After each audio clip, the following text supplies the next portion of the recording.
Hello everyone, আমরা আজকে পরিবেশ রসায়নের খুবই আন্ডাররেটেড বাট খুবই ইম্পর্ট্যান্ট একটা টপিক নিয়ে আলোচনা করব। এই টপিকটা তোমরা অনেকেই এসএসসিতে স্কিপ করছো বা তোমাদের অনেকেরই কনসেপ্ট হয়তো এখানে ক্লিয়ার না, বাট এখান থেকে কিন্তু আমাদের ভর্তি পরীক্ষাতে প্রচুর প্রশ্ন আসে এবং সেই বিখ্যাত টপিকটার নাম হচ্ছে পানির বিশুদ্ধতার মানদণ্ড। এখন এই পানির বিশুদ্ধতার মানদণ্ড কি, মানে একটা পানি কি আসলে ভালো নাকি ওই পানিটা খারাপ, এটাকে আমরা যেই জিনিসগুলো দিয়ে আইডেন্টিফাই করি সেটাকে আমরা বলি হচ্ছে পানির বিশুদ্ধতার মানদণ্ড।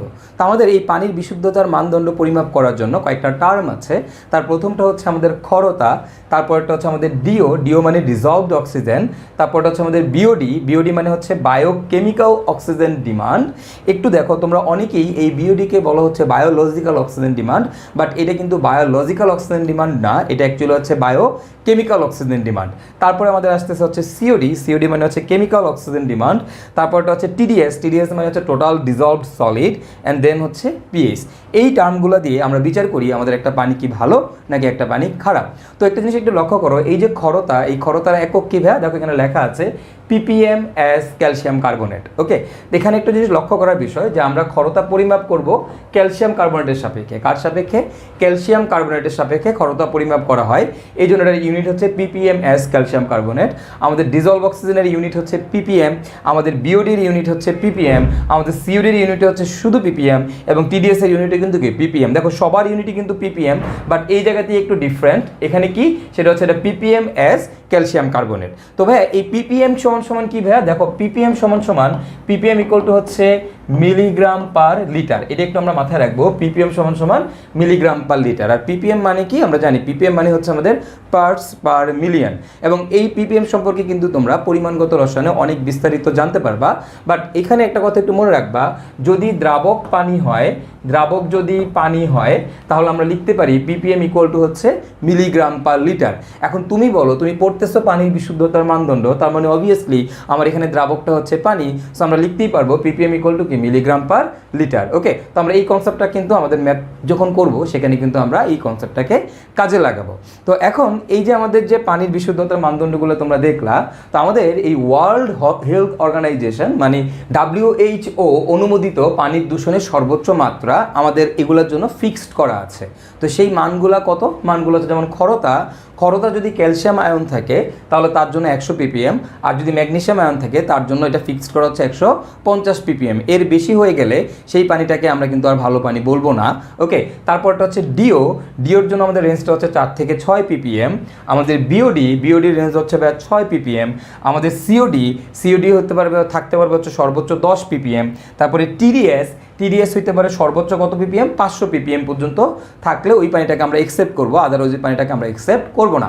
এখন এই যে ক্ষরতার এই যে টিডিএসের এই যে ব্যাপারটা, এখানে দেখো 500 ppm, এই টিডিএস যদি 1000 ppm এর বেশি হয় তাহলে কিন্তু ওই পানিটাকে আমরা কোনোভাবেই আর গ্রহণ করি না। ওকে, তো এই জিনিসটা আমরা একটু মাথায় রাখবো যে টিডিএস সর্বোচ্চ কত হলে পানিকে আর গ্রহণই করা যায় না, সেটা হচ্ছে আমাদের 1000 ppm। এরপর হচ্ছে পিএইচ, এবং আমাদের এই WHO অনুমোদিত পিএইচ এর রেঞ্জটা হচ্ছে 6.5 থেকে 8.5। তো এই যে রেঞ্জটা আছে ভাইয়া, এই রেঞ্জ থেকে কিন্তু আমাদের ভার্সিটি ভর্তি পরীক্ষায় প্রচুর প্রশ্ন আসে। তো আমরা এই রেঞ্জটা কষ্ট করে একটু মুখস্থ রাখবো, এতে আমাদের ভর্তি পরীক্ষায় যে এমসিকিউগুলো আসবে সেগুলো অ্যান্সার করতে আমাদের খুবই সুবিধা হবে।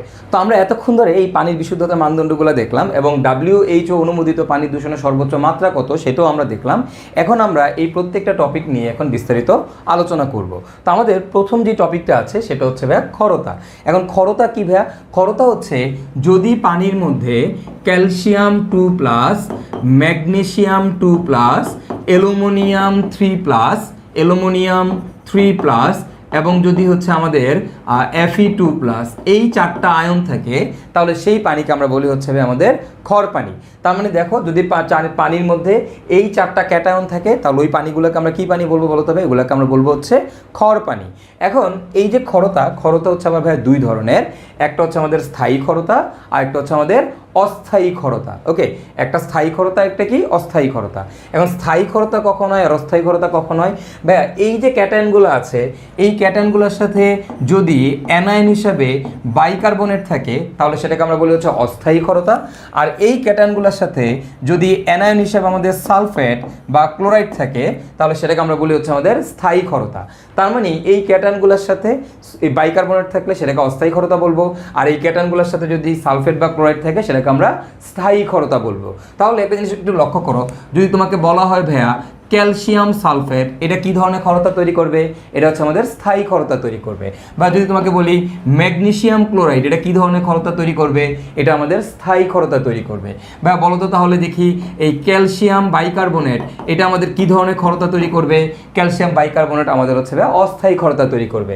তাহলে ভাইয়া বলো তো সোডিয়াম সালফেট আমাদের কি ধরনের ক্ষরতা তৈরি করবে? সোডিয়াম সালফেট বলো তো এটা কি ধরনের ক্ষরতা তৈরি করবে ভাইয়া? স্থায়ী নাকি অস্থায়ী?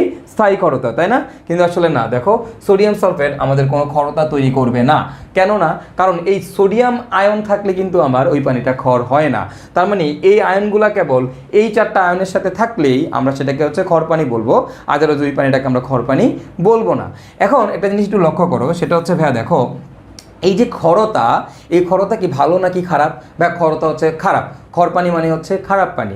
এখন খড়পানিতে কি হয়, সমস্যা কী হয়? আমরা ছোটোবেলা 9 10 থাকতে পড়ে আসছি, আমাদের খড়পানিতে ফেনা কম হয়। আমরা যখন কাপড় পরিষ্কার করি, তখন আমরা যখন সাবান ইউজ করি বা ডিটারজেন্ট ইউজ করি, সেখানে আমাদের ফেনা কম উৎপন্ন হয়। খড়পানি যদি ওই পানিটা যদি খড় হয় তাহলে আমার তোমরাই বলো, ওই পানিটাকে কি তুমি খড় রাখতে চাও নাকি খরতা তুমি দূর করতে চাও?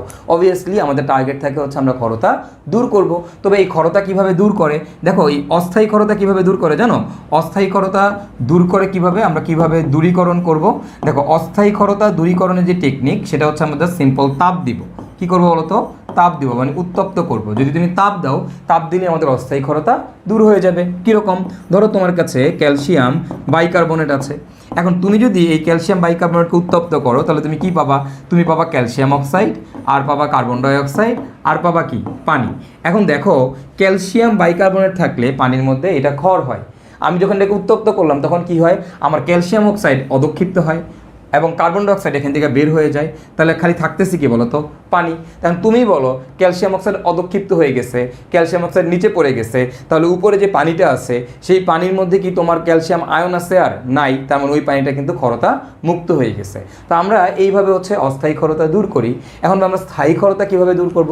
দেখো স্থায়ী খরতা দূর করার যে পদ্ধতি, এই স্থায়ী খরতা দূর করার পদ্ধতিটার নাম হচ্ছে পারমুটিট প্রণালী। নাম কি?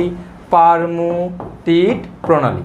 এটার নাম হচ্ছে পারমুটিট প্রণালী। এখন ভাইয়া এই পারমুটিট প্রণালীটা কি? দেখো পারমুটিট প্রণালী, পারমুটিট হিসেবে আমরা কাকে ব্যবহার করি জানো? আমরা ব্যবহার করি হচ্ছে সোডিয়াম অ্যালুমিনিয়াম অর্থ সিলিকেট। আমরা এই জিনিসটাকে ইউজ করি, সোডিয়াম অ্যালুমিনিয়াম অর্থ সিলিকেট। তো এই সোডিয়াম অ্যালুমিনিয়াম অর্থ সিলিকেট এইটা sometimes, most of the Times dimer আকারে থাকে। তো ডাইমার মানে কি? এগুলো সব ডাবল হয়ে যাবে। তাহলে কী হবে ভাই বলো তো?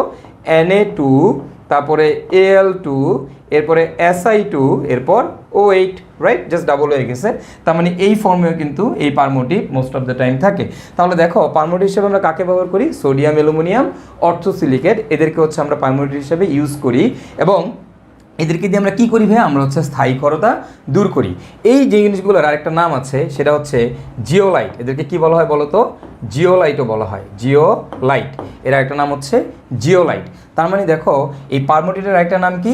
জিওলাইট। তার মানে আমরা যদি পানির মধ্যে জিওলাইট অ্যাড করি তাহলে আমাদের কি হয়? আমাদের ওই পানিটাকে খরতা মুক্ত হয়। তো ধরো তোমার কাছে, আমি যদি একটু কালারটা চেঞ্জ করে নিই, ধরো তোমার কাছে এরকম আছে ক্যালসিয়াম সালফেট, তাহলে এটা কিন্তু তোমার স্থায়ী খরতা তৈরি করতেছে। এখন এই জায়গায় যদি তুমি সোডিয়াম পারমুটিট দাও, সোডিয়াম পারমুটিট, ওকে, দিলে কি হবে ভাই? খেয়াল করো, এখান থেকে আমাদের এই যে ক্যালসিয়াম আছে আর যে সালফেট আছে, দেখো এই সোডিয়াম সালফেটের সাথে চলে যাবে।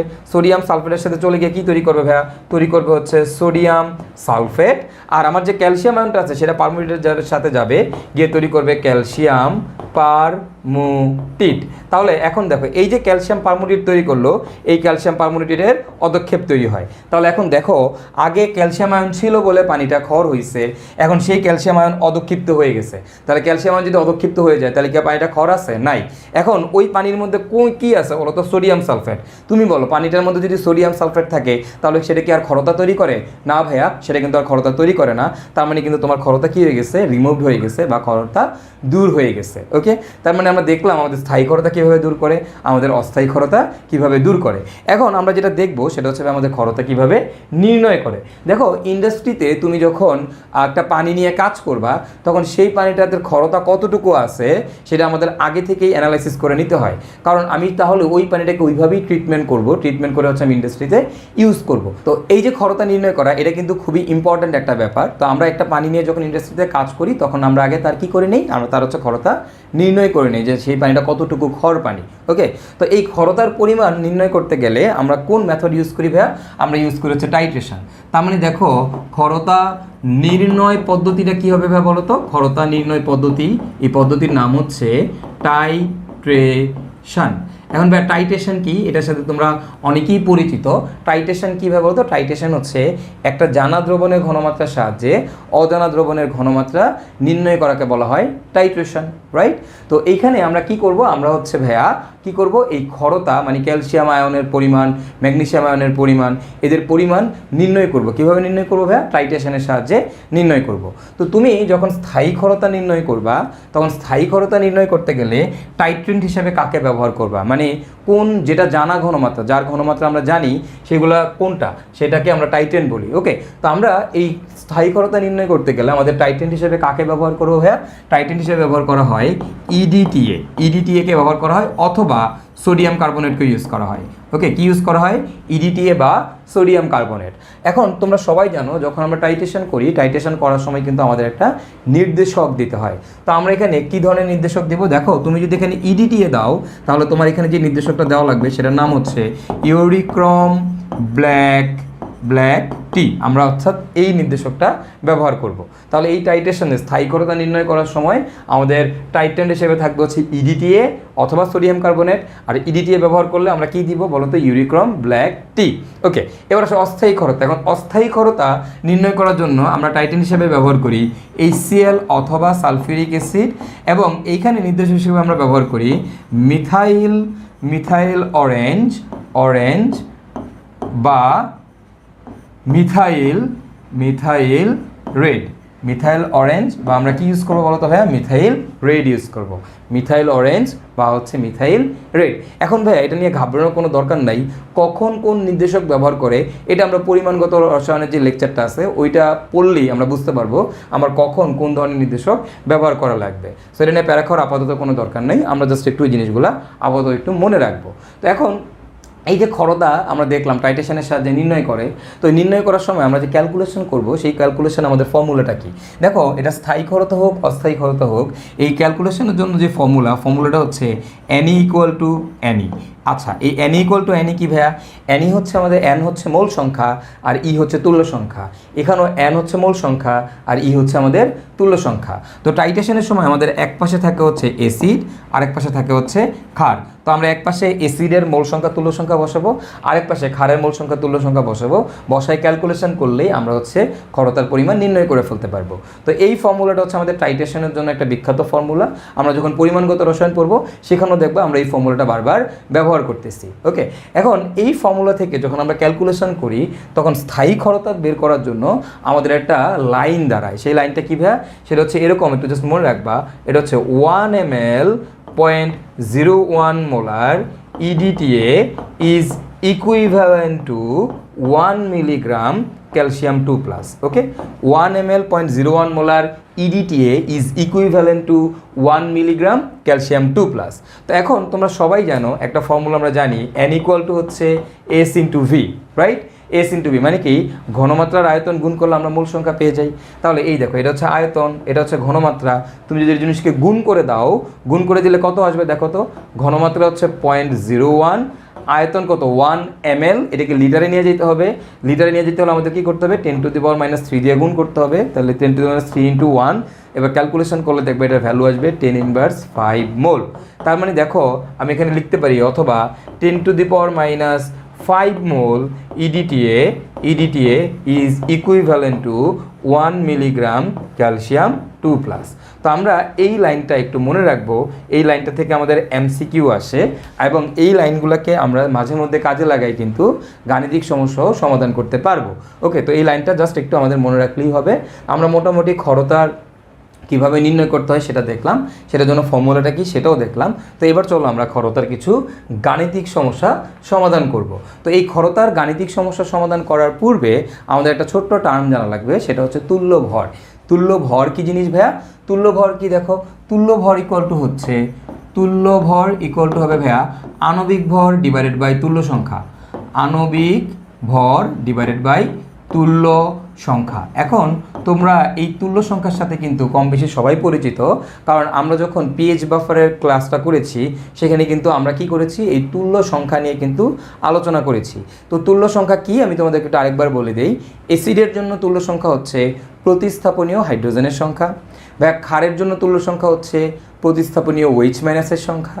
ভাইয়া আমাদের ধাতু এবং অধাতুর ক্ষেত্রে তুল্য সংখ্যা হচ্ছে তাদের যোজনী, এবং হচ্ছে আমাদের লবণ বা ক্ষারীয় যৌগ বা অক্সাইডের ক্ষেত্রে আমাদের তুল্য সংখ্যা হচ্ছে ক্যাটায়নের চার্জ ইন্টু ক্যাটায়নের সংখ্যা। ওকে, তো এগুলো কিন্তু আমরা অলরেডি যেহেতু দেখে আসছি, তো আমি এগুলো তোমাদেরকে এখন ডেসক্রাইব করতেছি না।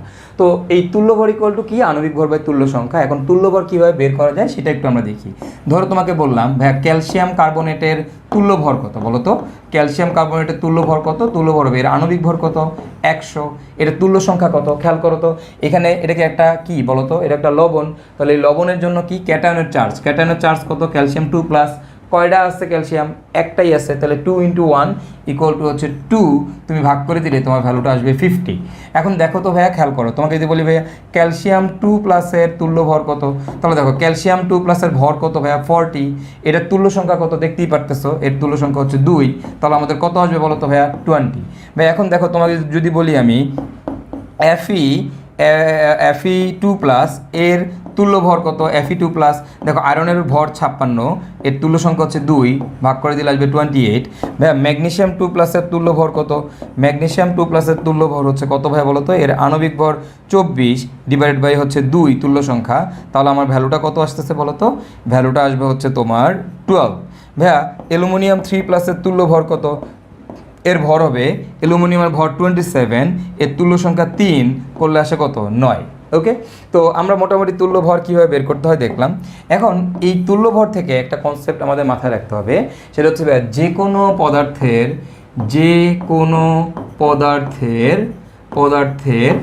এক তুল্য ভর একজন অন্যজনের ইকুইভ্যালেন্ট।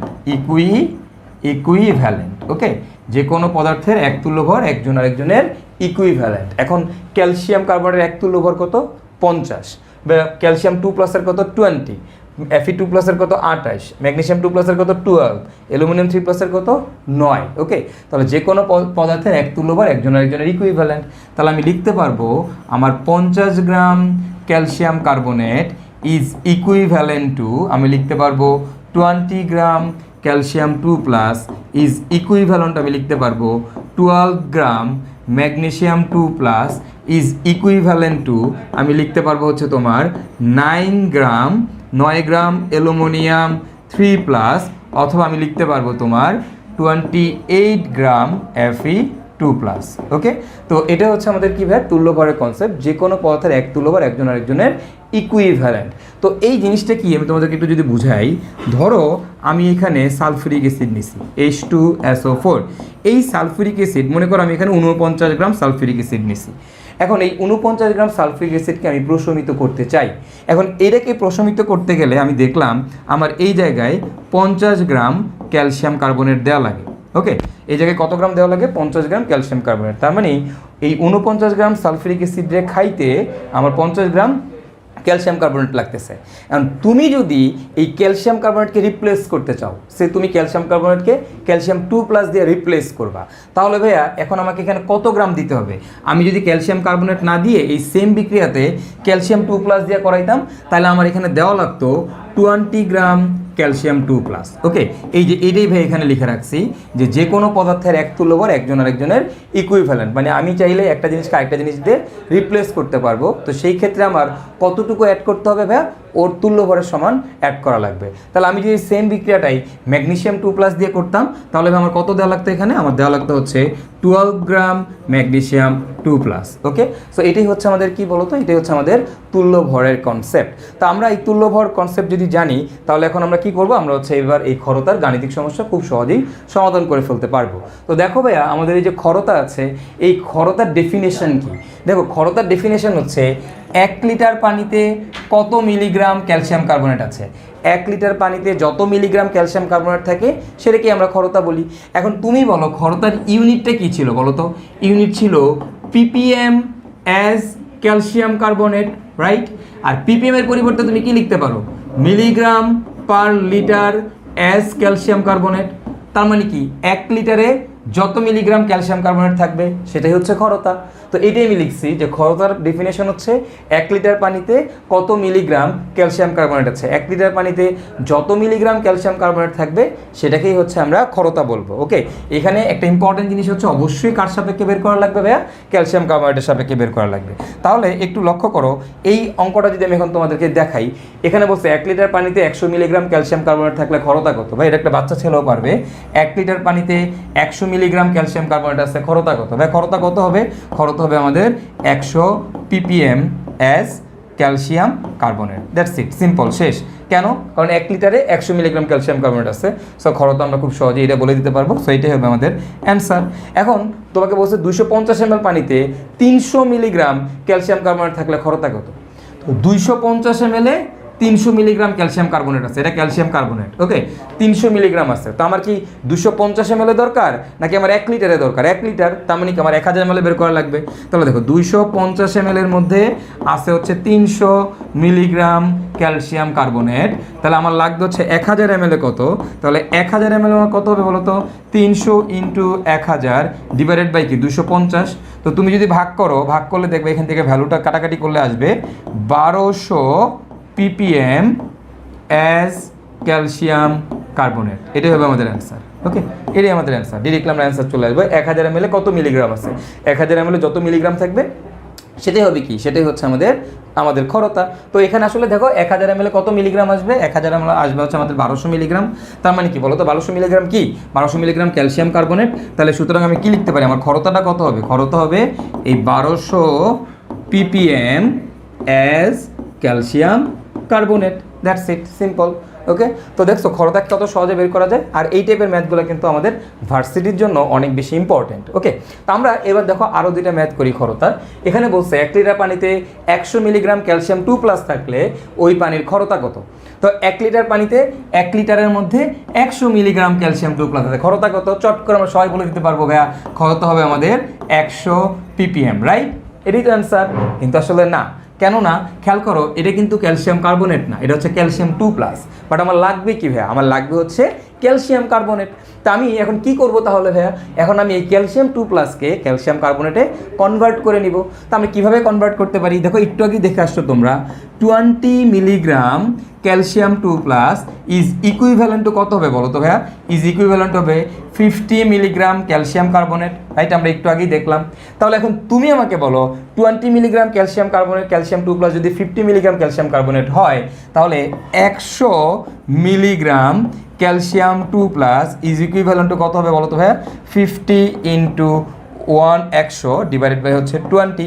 তার মানে আমি ক্যালকুলেশন করলে এখান থেকে আমার ভ্যালু আসবে হচ্ছে 250 মিলিগ্রাম ক্যালসিয়াম কার্বনেট। বলো এই যে 250 মিলিগ্রাম ক্যালসিয়াম কার্বনেট আছে, আমরা এটাকে কি করছি, 100 মিলিগ্রাম ক্যালসিয়াম 2+ আছে, সেইটা সমান কত মিলিগ্রাম ক্যালসিয়াম কার্বনেট সেটা বের করে নিছি। কত milligram calcium carbonate? 250 milligram calcium carbonate. এটা কয় লিটারে আছে? 1 লিটারে আছে। তাহলে 1 লিটারে এত মিলিগ্রাম ক্যালসিয়াম কার্বনেট আছে, তাহলে ক্ষরতা কত ভাইয়া? ক্ষরতা হবে আমাদের 250 ppm as calcium carbonate. That's ইট, শেষ। ওকে, তাহলে এবার একটু খেয়াল করো, এই অঙ্কটাই ভাইয়া যদি এইভাবে করাতাম তোমাদেরকে, ধরো এই সেম ম্যাথটাতেই আমি একটা কাজ করি। আমি যেটা করলাম, এখানে 100 মিলিগ্রামের জায়গায় 200 মিলিগ্রাম দিলাম। বলো তো 200 মিলিগ্রাম দিলে কি লিখতা? এখানে 200 মিলিগ্রাম হইতো, রাইট। এবং দেখো তো এই জিনিসটাতে আমার কি হইতো, এখানেও কত 200 হইতো, কি বুঝতে পারছো কি না, যে দেখো এই যে এখানেও 200, তাহলে এই যে 200, যদি এই জায়গায় আমি 200 না দিয়ে ভাইয়া 400 দিতাম তাহলে কী হইতো, এখানেও 400 হইতো, এবং এই জায়গায়ও কত হইতো, 400 হইতো। এবং এই জায়গায় যদি আমি তোমার এখানে 600 দিতাম, মানে এই জায়গায় 600 দিতাম, তাহলে এখানেও কত 600, এখানেও কত 600। তোমরা একটা জিনিসকে খেয়াল করছো, দেখো এখানে আমাদের 50/20 কিন্তু ফিক্সড, 50/20 কি ফিক্সড। তাহলে কি লিখতে পারি আমি, দেখো তো আমি কি এভাবে লিখতে পারি না, যে আমার খরতা ইকুয়াল টু হচ্ছে দেখো 50/20, এটা কিন্তু ফিক্সড, ইন্টু ক্যালসিয়াম 2+। দেখো এইখানে যদি ক্যালসিয়াম 2+ 100 হয় তাহলে এখানে 100 বসাই দিবা, যদি 200 হয় 200 বসাই দিবা, 400 বসাই দিবা, রাইট। কয় লিটারে, 1 লিটারে, 1 লিটারে ক্যালসিয়াম 2+ এর পরিমাণ কত সেটা জাস্ট এখানে বসাই দিলে ডিরেক্টলি আমরা খরতা বের করে ফেলতে পারবো, জাস্ট এই ফর্মুলাটা ইউজ করে। তার মানে ক্যালসিয়াম 2+ হলে কী হয়, 50/20 ক্যালসিয়াম 2+। এখন তুমি বলো তো এই জায়গায় যদি ক্যালসিয়াম 2+ না থেকে তোমার ম্যাগনেসিয়াম 2+ থাকতো, যদি ম্যাগনেসিয়াম 2+ থাকতো তাহলে তুমি কী করতা বলো তো, তখন কি তুমি লিখতা 20 মিলিগ্রাম ক্যালসিয়াম 2+, লিখতা না, আমার ম্যাগনেসিয়াম আয়ন নিয়ে কাজ করা লাগতো। আর তোমরা জানো ম্যাগনেসিয়াম কত হবে বলো তো, 12 milligram magnesium 2+ is equivalent to 50 milligram calcium carbonate, একটু আগে আমরা দেখে এসেছি। তাহলে এখন তুমি বলো 600 মিলিগ্রামের জন্য কী হবে, এখানে কত হবে 50/12 হবে, কি বুঝতে পারছি কি না, 50/12 ইন্টু জাস্ট আগেরটা। তার মানে দেখো যদি ম্যাগনেসিয়াম দিয়ে আমি বের করতাম তাহলে আমার খরতাটা কী হইতো, দেখো তো ম্যাগনেসিয়াম দিয়ে বের করলে আমাদের খরতা হইতো 50/12 ম্যাগনেসিয়াম 2+। আমি যদি অ্যালুমিনিয়াম দিয়ে বের করতাম তাহলে আমার খরতা কত হইতো, 50/9 অ্যালুমিনিয়াম 3+। আমি যদি ভাইয়া তোমার এবার আয়রন দিয়ে করতাম তাহলে আমার খরতা কত হইতো ভাইয়া, খরতা ইকুয়াল টু লিখতে পারতাম আমি 50/28 Fe2+। কি বুঝতে পারছি কিনা আমরা, তাহলে দেখো আমি কিন্তু এইভাবে খরতা খুব সহজেই বের করে ফেলতে পারবো। ওকে, ক্যালসিয়াম আয়ন থাকলে 50/20 ক্যালসিয়াম আয়ন, ম্যাগনেসিয়াম থাকলে 50/12 ম্যাগনেসিয়াম, আর যদি তোমার হচ্ছে অ্যালুমিনিয়াম থাকে তাহলে 50/9 অ্যালুমিনিয়াম, যদি আমার আয়রন থাকে তাহলে কী হবে 50/28 Fe2+, সিম্পল। তাহলে দেখো এই জিনিসটাকেই আমরা এবার এভাবে লিখতে পারি, দেখো এই খরতার একটা ফর্মুলা আছে, খরতার বিখ্যাত ফর্মুলাটা কি, দেখো একটা চেইন ফর্মুলা খরতার, যে খরতা ইকুয়াল টু 50/12 ক্যালসিয়াম 2+ যোগ 50/12 ম্যাগনেসিয়াম 2+ যোগ 50/9 অ্যালুমিনিয়াম 3+ যোগ 50/28 Fe2+ যোগ শুধুমাত্র ক্যালসিয়াম কার্বনেট, মানে ক্যালসিয়াম কার্বনেট যত থাকবে সেটাই। তো এখন এটা আমরা এভাবে যোগ করে দিতে পারি। তো এই যোগের ব্যাপারটা তোমরা হয়তো অনেকেই বুঝতে পারতেছো না, প্যারানোর কোনো দরকার নাই, আমরা একটু পরে একটা অঙ্ক করলে আমরা বুঝতে পারবো। তো আমার ভাই যারে দরকার আমি তারে লিখলে আমার অঙ্কটা হয়ে যাবে। এবং এখানে যে পরিমাণগুলো বসাবা ক্যালসিয়াম ম্যাগনেসিয়াম অ্যালুমিনিয়াম ডিরেক্টলি 1000 বের করে তারপর বসাবা, তাহলে ডিরেক্টলি তোমার কিসে চলে আসবে, ppms ক্যালসিয়াম কার্বনেটে চলে আসবে। ওকে, আসো আমরা এবার দেখি যে 500 ml পানিতে 200 মিলিগ্রাম ক্যালসিয়াম আয়ন থাকলে খরতা কত, কোন আয়নটা আছে, ক্যালসিয়াম আয়ন আছে, খরতা বের করতে বলছে। তাহলে খরতা ইকুয়াল টু কী হবে ভাইয়া, খরতা ইকুয়াল টু হবে তোমার 50/20 ইন্টু ক্যালসিয়াম 2+। তাহলে দেখো 50/20 ইন্টু ক্যালসিয়ামের পরিমাণ বসাইতে হবে।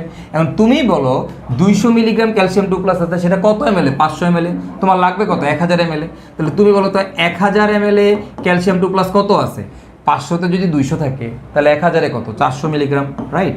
তার মানে 400 মিলিগ্রাম, তাহলে এই জায়গায় 400 বসায় দাও, বসায় দিয়ে ক্যালকুলেশন করো, ক্যালকুলেশন করলেই তোমার এখানে ডিরেক্টলি তুমি অ্যান্সারটা পেয়ে যাবা, এবং ডিরেক্টলি তুমি লিখে দিবা ppm অ্যাজ ক্যালসিয়াম কার্বনেট। আমার অঙ্ক যদি ম্যাগনেসিয়াম থাকতো তাহলে আমি ম্যাগনেসিয়ামের এই ফর্মুলাটা বসাইতাম, অ্যালুমিনিয়াম থাকলে অ্যালুমিনিয়ামের ফর্মুলাটা বসাই দিতাম। তো দেখো আমাদের পরের ম্যাটারতে কি বলছে, 500 ml পানিতে 40 milligram calcium 2+, 36 milligram magnesium 2+, 45 milligram aluminium 3+ থাকলে ওই পানির খরতা কত। তবে ওই পানির খরতা কত আমরা কীভাবে বের করতে পারি অঙ্কটা, তো চলো আমরা একটু দেখে ফেলি। দেখো খরতা বের করতে বলছে, তো খরতা যদি বের করতে বলে তাহলে আমরা কি করব, আমরা হচ্ছে আমাদের সেই বিখ্যাত ফর্মুলাটা আমরা বসাই দিব। তবে দেখো আমাদের বিখ্যাত ফর্মুলাটা কি, ফর্মুলাটা দেখো এখন খরতা কারটা বের করতে বলছে, দেখো তবে খরতা বের করতে বলছে আমাদের ক্যালসিয়ামের, আমাদের ম্যাগনেসিয়ামের এবং অ্যালুমিনিয়াম, দেখো সবাই আছে, ক্যালসিয়াম আছে, ম্যাগনেসিয়াম আছে, অ্যালুমিনিয়াম আছে, তাহলে ওই পানির খরতা কত হবে। তো এখন তাহলে এবার আমাদের খরতার ফর্মুলাটা আমরা কি লিখবো, খরতা ইকুয়াল টু, দেখো এবার আমি লিখবো যেহেতু ক্যালসিয়াম আছে তাহলে তার জন্য 50/20 ক্যালসিয়াম 2+, এরপরে যেহেতু ম্যাগনেসিয়াম আছে তাহলে কী হবে বলো তো 50/12 ম্যাগনেসিয়াম 2+, এরপর ভাই দেখো অ্যালুমিনিয়াম আছে তাহলে অ্যালুমিনিয়ামের জন্য কত হবে বলো তো 50/9 অ্যালুমিনিয়াম 3+। তাহলে এই ভ্যালুগুলো এবার বসাই দিব। তাহলে দেখো 50/20 ইন্টু ক্যালসিয়াম 2+ লাগবে। এখন তুমি বলো ক্যালসিয়াম 2+ আছে 500 ml 40 মিলিগ্রাম, বাট আমার দরকার কত 1000 ml। তাহলে 1000 ml এটা কতটুক আছে, এটা হয়ে যাবে কত 80। 1000 ml এটা হয়ে যাবে কত 72। 1000 ml এটা হয়ে যাবে কত বলো তো 90। তো এই ভ্যালুগুলো তোমরা বসায় দাও। তাহলে এখানে বসায় দাও হচ্ছে 80 যোগ 50/12 ইন্টু আমাদের ম্যাগনেসিয়াম 2+, আমাদের ম্যাগনেসিয়াম 2+ কত 72 যোগ 50/9 অ্যালুমিনিয়াম 3+, যা বসায় দাও অ্যালুমিনিয়াম 3+ 45 না সরি ডাবল হয়ে যাবে 90। সো এবার ক্যালকুলেশন করলেই আমাদের অ্যান্সার চলে আসবে এত ppm as calcium carbonate. So that's it, খুবই সিম্পল। তো এই ধরনের ম্যাথ আমাদের ভর্তি পরীক্ষাগুলোতে আসতে পারে। তো এই সিম্পল কনসেপ্টটাকে কাজে লাগিয়ে কিন্তু আমরা এই ম্যাথগুলো খুব সহজেই সমাধান করে ফেলতে পারবো। এখন আমরা দেখবো হচ্ছে টাইটেশনের সাহায্যে কীভাবে তোমার হচ্ছে ক্ষরতা নির্ণয় করা যায়, মানে স্থায়ী ক্ষরতা বা অস্থায়ী ক্ষরতা কীভাবে নির্ণয় করা যায়। তো দেখো, ধরো আমি টাইটেশনের সাহায্যে একটা স্থায়ী ক্ষরতা নির্ণয় করতে চাচ্ছি। ধরো তোমার এখানে ক্যালসিয়াম 2+ আছে, মানে ধরো তুমি যদি স্থায়ী ক্ষরতার কথা চিন্তা করো, হয়তো তোমার এখানে ক্যালসিয়াম সালফেট আছে, হোয়াট এভার। তো ধরো আমার এই জায়গায় ক্যালসিয়াম আয়ন আছে। তো ক্যালসিয়াম আয়ন থাকা মানে কি, মানে এটা ক্ষর। তাহলে এখন এটাকে কী করতে হবে, টাইটেশন করতে হবে। এখন টাইটেশন করার জন্য আমরা এখানে কী করলাম, অতিরিক্ত পরিমাণ সোডিয়াম কার্বনেট যোগ করলাম। তো তুমি যদি একটা পানি নাও, সেই পানির মধ্যে যদি ক্যালসিয়াম 2+ থাকে, মানে ক্ষর পানি হয়, তাহলে এই ক্ষরতা নির্ণয় করার জন্য আমরা টাইটেশন করার জন্য আমরা কী ইউজ করবো, সোডিয়াম কার্বনেট। এখন বলো তো এটা কোন ধরনের টাইটেশন, মানে কোন ধরনের ক্ষরতা নির্ণয়ের ক্ষেত্রে সোডিয়াম কার্বনেট ইউজ করে ভাইয়া, স্থায়ী ক্ষরতা নির্ণয়ের ক্ষেত্রে। তো আমরা কী করবো ভাই, এখানে সোডিয়াম কার্বনেট অ্যাড করব, অ্যাড করে আমরা এখানে টাইটেশন করব, আর টাইটেশন করে আমরা এখান থেকে ক্যালসিয়াম 2+ আয়নের ঘনমাত্রা নির্ণয় করে ফেলবো। তো ওই যে ক্যালসিয়াম 2+-এর যে মানটা পাবো, সেটাকে পরবর্তীতে আমরা ক্যালসিয়াম কার্বনেটে কনভার্ট করব, আর কনভার্ট করলে আমাদের ক্ষরতা বের হয়ে যাবে। তো আমরা একটু যদি বিক্রিয়ার কথা দেখি, বিক্রিয়াটা আমরা কীভাবে করব। ধরো তোমার ক্যালসিয়াম সালফেট আছে, অ্যান্ড ক্যালসিয়াম সালফেটের সাথে তুমি সোডিয়াম কার্বনেট দিলে কী হবে, দেখো তো ক্যালসিয়াম সালফেটের সাথে সোডিয়াম কার্বনেট দিলে কী হয়, এই যে ক্যালসিয়াম আছে এখানকার ক্যালসিয়াম, এই ক্যালসিয়াম কার সাথে যাবে ভাই, এই ক্যালসিয়ামটা এখানকার কার্বনেটের সাথে যাবে। তাহলে আমরা পাবো হচ্ছে ক্যালসিয়াম কার্বনেট, আর আমরা পাবো হচ্ছে সোডিয়াম সালফেট। দেখো বিক্রিয়া করে এটা তৈরি করবে। এখন ক্যালসিয়াম কার্বনেটের কী পরে বলো তো ভাই, ক্যালসিয়াম কার্বনেট হচ্ছে আমাদের অদক্ষেপ পরে, সিম্পল রাইট। তো ধরো আমি এই ক্যালসিয়াম সালফেটকে এই ক্যালসিয়াম সোডিয়াম কার্বনেট দিয়ে আমি কী করলাম, পুরোপুরি প্রশমিত করে ফেললাম। ক্যালসিয়াম সালফেটকে সোডিয়াম কার্বনেট দিয়ে প্রশমিত করে ফেলছো, ওকে। এবং এখানে তাহলে আমি কোন ফর্মুলাটা অ্যাপ্লাই করবো ভাইয়া, দেখো এখানে আমি যে ফর্মুলাটা অ্যাপ্লাই করবো, আমরা জানি সবাই Na = Ne। এখন Na = Ne কী করবা তুমি, দেখো কার সাথে কার বিক্রিয়া করছো, ক্যালসিয়াম সালফেটের সাথে সোডিয়াম কার্বনেটের না, তাহলে এক পাশে লিখবা তুমি ক্যালসিয়াম সালফেট, আরেক পাশে লিখবা তুমি সোডিয়াম কার্বনেট, সিম্পল, ওকে। এবং এইটা আমরা হচ্ছে আমাদের যখন পরিমাণগত রসায়নে দেখবো, তখন দেখবো তুমি খালি এইগুলোর ম্যাথই করতেছো, এবং এইগুলোর কনসেপ্ট তোমার তখন আরও বেশি ক্লিয়ার হয়ে যাবে, কোনো প্যারানার দরকার নেই, ওকে ফাইন। তো এখন ধরো আমার তো এখানে ক্যালসিয়াম সালফেট ছিল, মানে স্থায়ী ক্ষরতা। এখন ধরো আমি এখানে বেসিক্যালি ক্যালসিয়াম আয়ন নিয়ে কাজ করতেছি। তাহলে তোমার যদি এখানে ক্যালসিয়াম 2+ থাকে, সেই ক্যালসিয়াম 2+-এর সাথে কে বিক্রিয়া করবে, সোডিয়াম কার্বনেট। আমি যে এখানে সোডিয়াম কার্বনেট ঢালছি, তাহলে ক্যালসিয়াম 2+ এখান থেকে সোডিয়ামটা বের করে দিবে, বের করে দিয়ে কি ক্যালসিয়াম কার্বনেট বানাবে, সেই ক্যালসিয়াম কার্বনেটে অদক্ষেপ করবে, আর আমরা দুইটা সোডিয়াম আয়ন পাবো। ক্লিয়ার কিনা, ওকে ফাইন। এখন ধরো তুমি এই জায়গায় বেশি পরিমাণে সোডিয়াম কার্বনেট দিয়ে দিয়েছো। মনে করো ক্যালসিয়াম আয়ন আছে তোমার ছিল 20 মোল, এখন আমি জানি না এটা কত মোল আছে, এটা আমি নির্ণয় করতে চাই। তো আমি ধরে নিলাম এটা 20 মোল আছে, বাট তুমি সোডিয়াম কার্বনেট দিয়ে দিলা হচ্ছে 50 মোল। তাহলে এখন তুমি বলো তো যে এরা যখন বিক্রিয়া করবে, বিক্রিয়া করার পরে কোনটা অবশিষ্ট থাকবে, কে থাকবে, সোডিয়াম কার্বনেট অবশিষ্ট থেকে যাবে না। তো এই অতিরিক্ত সোডিয়াম কার্বনেটকে, যেই অতিরিক্ত সোডিয়াম কার্বনেট আমাদের আছে, সেটাকে প্রশমিত করতে আমি পরবর্তীতে আবার HCl যোগ করব। তো আমরা এখানে পরবর্তীতে আবার কি যোগ করি, HCl অ্যাড করি। HCl অ্যাড করলে সেই HCl কি এর সাথে বিক্রিয়া করবে, বিক্রিয়া করলে এখানে আমাদের কি তৈরি করবে, 2 অণু সোডিয়াম ক্লোরাইড, আর আমরা পাবো হচ্ছে কার্বন ডাইঅক্সাইড, আর আমরা পাবো হচ্ছে কি পানি, সিম্পল, ওকে ফাইন। তাহলে দেখো আমি যখন ক্ষরতা নির্ণয় করতেছি, ক্ষরতা নির্ণয় করতে গিয়ে আমি যে জিনিসটা দেখলাম, সেটা কি দেখলাম, যে ভাই আমরা ফার্স্টে অতিরিক্ত পরিমাণ কি করি, সোডিয়াম কার্বনেট অ্যাড করি। সেই অতিরিক্ত পরিমাণ সোডিয়াম কার্বনেট ফার্স্ট কাজ হচ্ছে সম্পূর্ণ ক্যালসিয়াম আয়নটাকে অদক্ষিপ্ত করে ফেলা। তারপরে যেই অতিরিক্ত পরিমাণ সোডিয়াম কার্বনেট অ্যাড করছো, সেটা কতটুকু অতিরিক্ত সেটা বের করার জন্য আমরা পরবর্তীতে HCl অ্যাড করি। সেই HCl এর সাথে সোডিয়াম কার্বনেট আবার বিক্রিয়া করে সোডিয়াম ক্লোরাইড, কার্বন ডাইঅক্সাইড, পানি তৈরি করে, ওকে। এটা হচ্ছে আমাদের বিক্রিয়া, বেসিক বিক্রিয়া। এবং এইখানে তুমি যদি এই সোডিয়াম কার্বনেটের পরিমাণ জানো, তুমি যদি এই সিএল এর পরিমাণ জানো, তাহলে ক্যালকুলেশন করে তুমি এখান থেকে এই ক্যালসিয়াম আয়নের পরিমাণ বের করে ফেলতে পারবা। তো আমি তো ধরে নিয়েছিলাম এখানে 20 মোল, তো এইটা আসলে 20 মোল না কত মোল এটা আমি জানি না, এটাই হচ্ছে আমরা এখান থেকে বের করি, এই জিনিসটাই আমরা বের করব। ধরো এই ক্যালসিয়াম আয়ন আছে আমাদের এক্স মোল, তো এই এক্সের মান বের করে হচ্ছে আমাদের উদ্দেশ্য, কতটুকু ক্যালসিয়াম আয়ন আছে। তো তুমি সেটা কীভাবে করবা ভাইয়া, খেয়াল করো এটা আমরা কীভাবে করব, খুবই সিম্পল। তুমি বলো তো ভাইয়া, এখানে সোডিয়াম কার্বনেট এই বিক্রিয়াতেও আছে, সোডিয়াম কার্বনেট এই বিক্রিয়াতেও আছে। তো ভাই এখন দেখো খেয়াল করো, এখানে আমাদের মানে এক সোডিয়াম কার্বনেট এখানে কার কার সাথে বিক্রিয়া করতেছে, ক্যালসিয়াম 2 প্লাস আবার কি HCl। তাহলে এটার জন্য আমার ফর্মুলাটা কী লিখবো, দেখো আমরা লিখবো Ne = Ne, রাইট। এখন দেখো Ne = Ne, এর এক পাশে কারে রাখবা, এই যে সোডিয়াম কার্বনেট, এই সোডিয়াম কার্বনেট বিক্রিয়া করতেছে, তাহলে সোডিয়াম কার্বনেটকে এক পাশে রাখবো। এখন সোডিয়াম কার্বনেট কার কার সাথে বিক্রিয়া করতেছে, ক্যালসিয়ামের সাথেও করতেছে, আবার কি HCl এর সাথেও করতেছে। তাহলে আমরা এখানে লিখবো Ne of ক্যালসিয়াম প্লাস, আবার আমরা লিখবো হচ্ছে Ne of HCl। ওকে, তো ওই যে আমরা বলছিলাম যার যার সাথে বিক্রিয়া করবে, যে এই দেখো এই সোডিয়াম কার্বনেট এর সাথে দুইটার সাথে বিক্রিয়া করছে, তাই এই দুইটাকে এক পাশে, সোডিয়াম কার্বনেটকে এক পাশে। তাহলে ফর্মুলাগুলোকে সাধারণত আমরা এইভাবেই লিখি। হ্যাঁ, তো এটা আমরা পরিমাণগত রসায়নে গেলে খুব সহজে আয়ত্ত করে ফেলবো। আপাতত তোমাদের এত প্যারা খাওয়ার দরকার নাই, তোমরা জাস্ট একটু সিস্টেমটা জেনে রাখো। তো এটাই হচ্ছে আমাদের কি, যে টাইটেশনের সাহায্যে আমরা কীভাবে স্থায়ী ক্ষরতা নির্ণয় করতে পারি। স্থায়ী ক্ষরতা নির্ণয় করার জন্য আমরা সাধারণত কী করি, সোডিয়াম কার্বনেট অ্যাড করি অতিরিক্ত পরিমাণে। সেই সোডিয়াম কার্বনেট আমাদের ক্যালসিয়াম কার্বনেটের অদক্ষেপ তৈরি করে। তো এই অদক্ষেপ তৈরি করার পরে উপরে যে পানিটা থাকে সেখানে আমাদের কিন্তু, যেহেতু এটা অতিরিক্ত যোগ করছো, তাহলে এটা কি আছে, এটা বেশি পরিমাণে আছে। তো এই কতটুকু বেশি, যেই অতটুকু অতিরিক্ত পরিমাণে যতটুকু ছিল সেটাকে প্রশমিত করার জন্য পরবর্তীতে আমরা HCl ব্যবহার করি।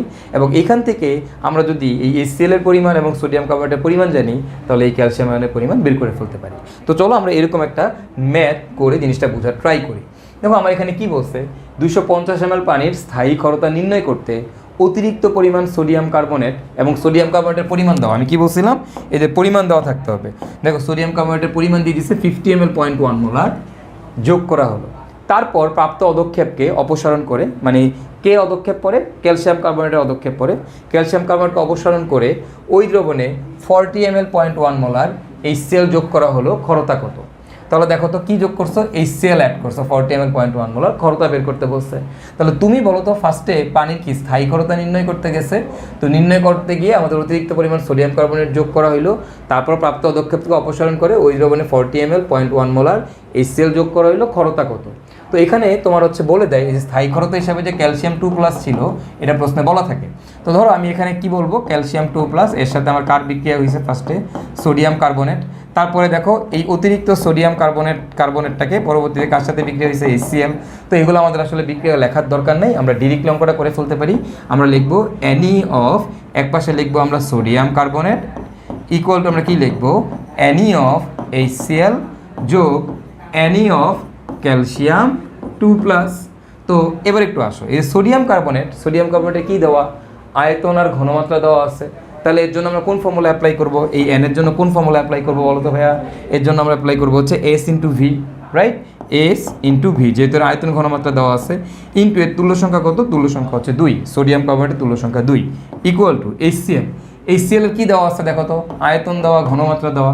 তাহলে এর জন্য আমরা অ্যাপ্লাই করবো S × V ইন্টু HCl এর তুল্য সংখ্যা হচ্ছে 1 যোগ ক্যালসিয়াম 2 প্লাস। বলো তো ক্যালসিয়াম 2 প্লাসের জন্য আমরা কী বের করব, তুমি যখন ক্ষরতা বের করো, ক্ষরতা বের করতে গেলে এদের এই আয়নগুলোর কী জানা লাগে, ভর জানা লাগে। তাহলে আমরা এদের ভর বের করবো, ভর কি W/m ইন্টু এটার তুল্য সংখ্যা কত, 2।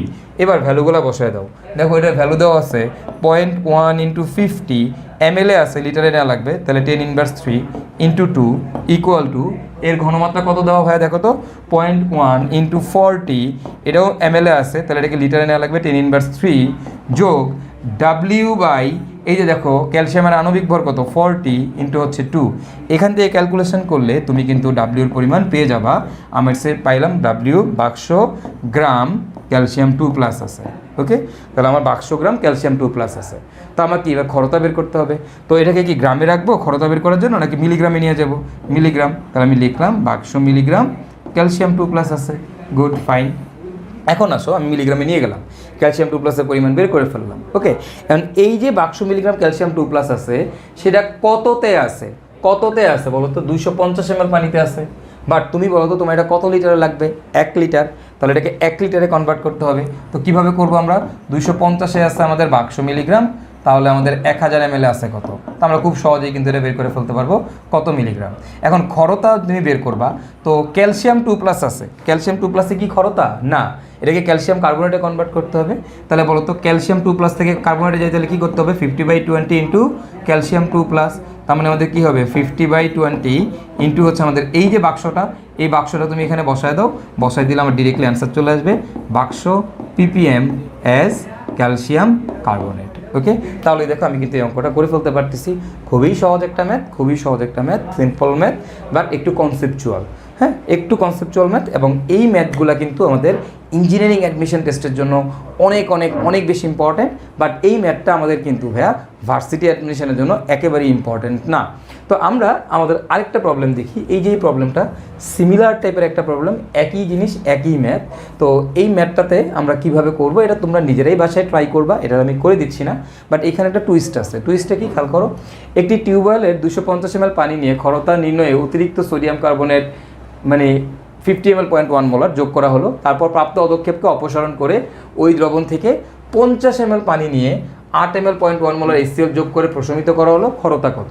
তো ওই আগের মতোই আগের ম্যাথ, ঠিক আছে। 250 ml টিউবওয়েলের পানি নিচ্ছো, সোডিয়াম কার্বনেট অ্যাড করছো, তাহলে কী হবে বলো তো ভাইয়া। আমার এখানে যে নিয়ে যে ক্ষরতা, ক্ষরতা মানে কি ক্যালসিয়াম 2+। ওকে, এটা কোশ্চেনে বলা থাকে, এখানে আমি লিখি নাই ভুলে, কোশ্চেন এটা বলা থাকবে। সোডিয়াম কার্বনেট যোগ করা হলো, তো প্রাপ্ত পদক্ষেপকে অপসারণ করে ওই দ্রবণ থেকে 50 ml পানি নিয়ে 8 ml 0.1 মোলার HCl যোগ করে প্রশমিত করলে ক্ষরতা কত। আগের ম্যাথটাই সেম ম্যাথ, আগে 250 ml পানি ছিল, তার মধ্যে তুমি সোডিয়াম কার্বনেট অ্যাড করছো, ক্যালসিয়াম কার্বনেট অধক্ষিপ্ত হয়ে গেছে, তাহলে উপরে কত ml পানি আছে 250 ml পানি, সেইটাকে সেখান থেকে 50 ml নিয়ে তুমি হচ্ছে প্রশমন করতে 8 ml 0.1 মোলার HCl লাগছে। তাহলে 50 ml এর জন্য লাগছে 8 ml 0.1 molar HCl। Sodium carbonate তো আমি জানি, সোডিয়াম কার্বনেট আমার দেওয়াই আছে কত বলো তো, দেওয়া আছে হচ্ছে 50 ml 0.1 মোলার।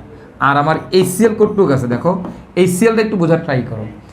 50 ml এর জন্য 8 ml 0.1 মোলার HCl, তাহলে 250 ml এর জন্য কত হবে বলো তো, 250 ml এর জন্য কত হবে, এর 5 গুণ বেশি হবে, তার মানে এর জন্য হবে 40 ml 0.1 মোলার। দ্যাটস ইট, আগের ম্যাথটাই, অঙ্কটার অ্যান্সার সেম, সব কিছু সেম, বাকি সব কিছু সেম, জাস্ট এখানে 50 ml এর জন্য 8 ml লাগছে, আর তাহলে 250 ml এর জন্য কত লাগবে 40 ml।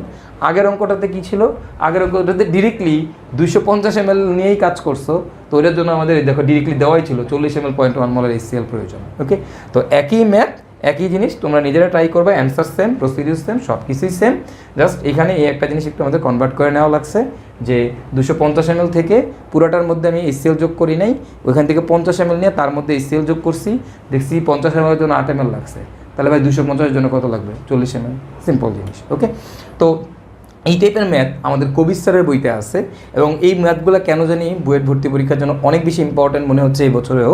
তো তোমরা এই ম্যাথগুলো একটু বেশি বেশি করে প্র্যাকটিস করবা, আর এটা প্র্যাকটিস করার জন্য ভাইয়া যে 2টা ম্যাথ করাইছে, এই 2টা ম্যাথ তো আছেই, তার সাথে তোমরা কবির স্যারের যে বই আছে,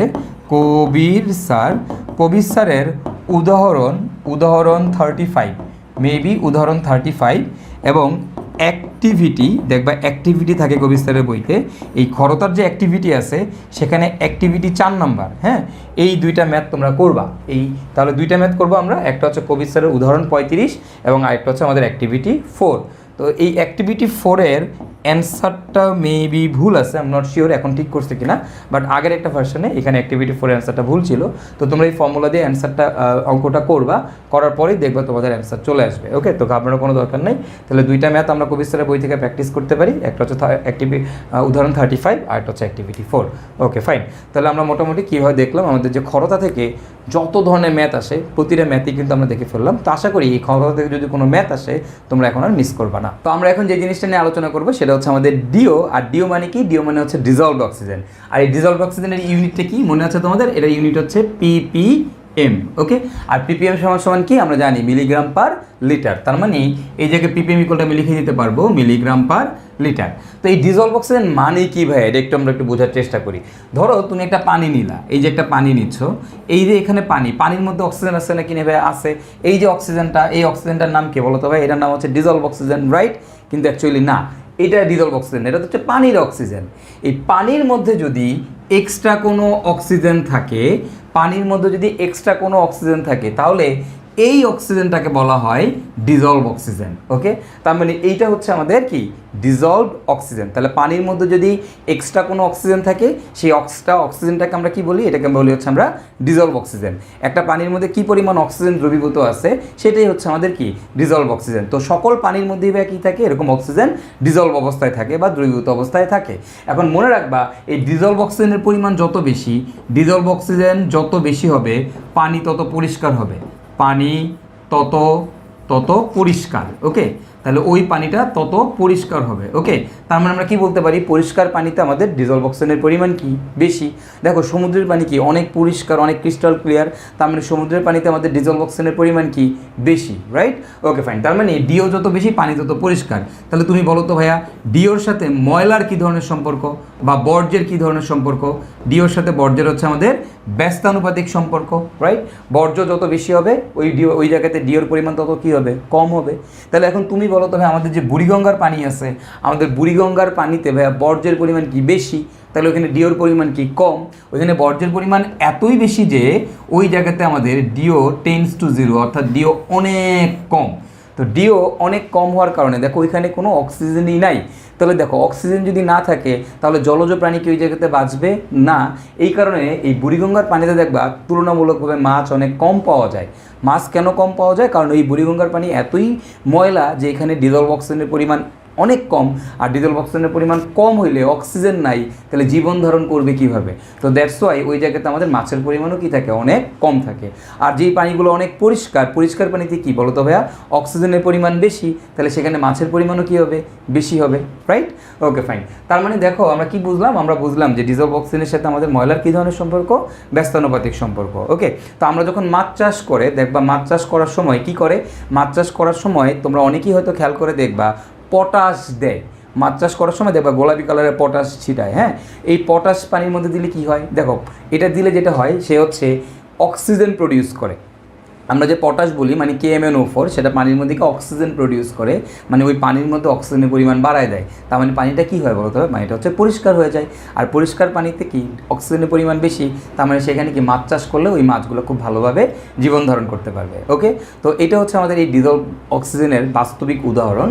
তো আমরা এখন হচ্ছে দেখবো এই ডিজলভ অক্সিজেন কীভাবে শনাক্ত করা যায়, মানে একটা পানির মধ্যে অক্সিজেন আছে নাকি নাই এটা আমরা কীভাবে আইডেন্টিফাই করব। হ্যাঁ, তো সেটা কীভাবে আইডেন্টিফাই করব, আমরা ফার্স্টে যেটা করি, এই ডিজলভ অক্সিজেন আছে কি না এটা বোঝার জন্য আমরা হচ্ছে MnOH2 এই যৌগটা যোগ করি। এই যৌগটা তুমি যোগ করবা, MnOH2 যোগ করবা। ওকে, তো তুমি যদি MnOH2 যোগ করো পানির মধ্যে এবং সেই পানির মধ্যে যদি অক্সিজেন থাকে, তাহলে এই অক্সিজেনটা এই MnOH2 এর সাথে বিক্রিয়া করে MnOOH2 এই যৌগটা তৈরি করে, যার কিনা হলুদ বা কমলা কালার, হলুদ বা কমলা কালারের অধক্ষেপ পড়ে। তাহলে দেখো আমরা MnOH2 পানির মধ্যে যোগ করব। যদি এই পানির মধ্যে MnOH2 যোগ করার পর যদি দেখো যে হলুদ বা কমলা কালারের অধক্ষেপ পড়ছে, তার মানে সেখানে আমাদের অক্সিজেন আছে। আর যদি হলুদ বা কমলা কালারের অধক্ষেপ না পড়ে, তার মানে সেই জায়গাতে আমাদের অক্সিজেন নাই। ওকে ফাইন, তার মানে আমি এই অধক্ষেপ দেখে বুঝতে পারি আমার এখানে অক্সিজেন আছে নাকি নাই। এখন এই যে MnOH2 এই যৌগটা খেয়াল করো, এটা বাজারে কিনতে পাওয়া যায় না। তো এটাকে আমরা কি করি, পাত্রের মধ্যে ইনস্ট্যান্ট তৈরি করে নিই। এখন কিভাবে তুমি ইনস্ট্যান্ট তৈরি করতে পারো এটাকে, আমরা যেটা করি সেটা হচ্ছে পানির মধ্যে MnSO4 এবং হচ্ছে KOH যোগ করি। তো তুমি যদি MnSO4 আর KOH যোগ করো, এরা মিলে আমাদের কি তৈরি করে, MnOH2 পাত্রের মধ্যে ইনস্ট্যান্ট তৈরি করে, সেইটা গিয়ে পরবর্তীতে অক্সিজেনের সাথে বিক্রিয়া করে। তার মানে আমরা ডিরেক্টলি MnOH2 পাত্রের মধ্যে না দিয়ে আমরা কি দেই, আমরা দেই হচ্ছে MnSO4 আর দেই হচ্ছে KOH, এইটাকে হচ্ছে আমরা পাত্রের মধ্যে ঢেলে দিই। তারা বিক্রিয়া করে আমাদের পাত্রের মধ্যে কি তৈরি করে, আগে MnOH2 তৈরি করে, সেই MnOH2 অক্সিজেনরে খায়া তোমার কি করে, MnOOH2 তৈরি করে, যার কিনা হলুদ বা কমলা কালারের অধক্ষেপ পড়ে। তো এটা দেখে আমরা কি করতে পারি, আমরা বুঝতে পারি আমাদের এখানে ডিজলভ অক্সিজেন আছে নাকি নাই। ক্লিয়ার? Okay fine. তো এখন এই জায়গাতে দেখো এখানে ম্যাঙ্গানিজের জারণ মান কত, তুমি যদি এই জায়গাতে জারণ মান বের করো, দেখো যে বাচ্চা কালারের যে জারণ মান আমরা যেভাবে বের করছিলাম ওইভাবে বের করলে দেখবে এর জারণ মান আসবে +2। তুমি যদি এইখানে ম্যাঙ্গানিজের জারণ মান বের করো তাহলে দেখবে এখানে জারণ মান আসবে +4। এই কারণে এই যৌগটাকে কি বলা হয় জানো, এটাকে বলা হয় ম্যাঙ্গানিজ 4 হাইড্রোক্সাইড, ওকে। অথবা এর আরেকটা নাম হচ্ছে, দেখো এতটুকু হচ্ছে ম্যাঙ্গানিজ অক্সাইড, আর ওইচ মানে কি ক্ষার, এই জন্য এর আরেকটা নাম হচ্ছে ক্ষারীয় ম্যাঙ্গানিজ অক্সাইড, ওকে।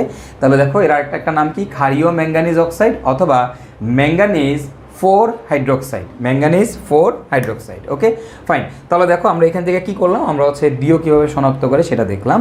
এখন আমরা দেখবো ডিও কীভাবে নির্ণয় করে। ভাই ডিও কীভাবে নির্ণয় করে, ডিও নির্ণয় করে হচ্ছে ভাই টাইট্রেশনের সাহায্যে। কার সাহায্যে? টাইট্রেশন। এখন এই টাইট্রেশনের সাহায্যে করে, কোন ধরনের টাইট্রেশন ভাইয়া? এটাকে আমরা বলি হচ্ছে জারণ বিজারণ টাইট্রেশন, জারণ বিজারণ টাইট্রেশন, ওকে। তো এখন এই কনসেপ্টটাও তোমরা খুব সহজেই বুঝতে পারবা যদি তোমরা পরিমাণগত রসায়ন ওই চ্যাপ্টারটা পড়ে আসো। তো যেহেতু আমরা পরিমাণগত রসায়ন একটু পরে দেখবো, সো তোমাদের প্যারানোর কোনো দরকার নেই। এখন আমি যে বিক্রিয়াগুলো লিখতেছি এগুলো তখন তোমরা খুব সহজেই বুঝে যাবা যে এই বিক্রিয়াগুলো কীভাবে হয়েছে বা কেন হয়েছে, ওকে। তো আমি জাস্ট বিক্রিয়াটা একটু তোমাদেরকে দেখাই দিই যে বিক্রিয়াটা আমাদের কি। তো বিক্রিয়াটা হচ্ছে, দেখো আগে একটু বুঝো, এইখানে যে MnOOH2 আছে, এই যে অদক্ষেপ পড়লো, এই যে অদক্ষেপ পড়লো MnOOH2, এটা কি একটা সলিড, রাইট? যেহেতু অদক্ষেপ পড়ছে তার মানে কি এটা একটা সলিড পদার্থ। এখন দেখো এই সলিডটাকে, এটা একটা ক্ষার, এটা কিন্তু তুমি বলতেছো এটা একটা ক্ষারীয় ম্যাঙ্গানিজ অক্সাইড, তার মানে এটা ক্ষার। এখন ক্ষারকে আমি গলাবো, তো ক্ষারকে গলাতে গেলে আমার কী দেওয়া লাগবে ভাই? অ্যাসিড দেওয়া লাগবে।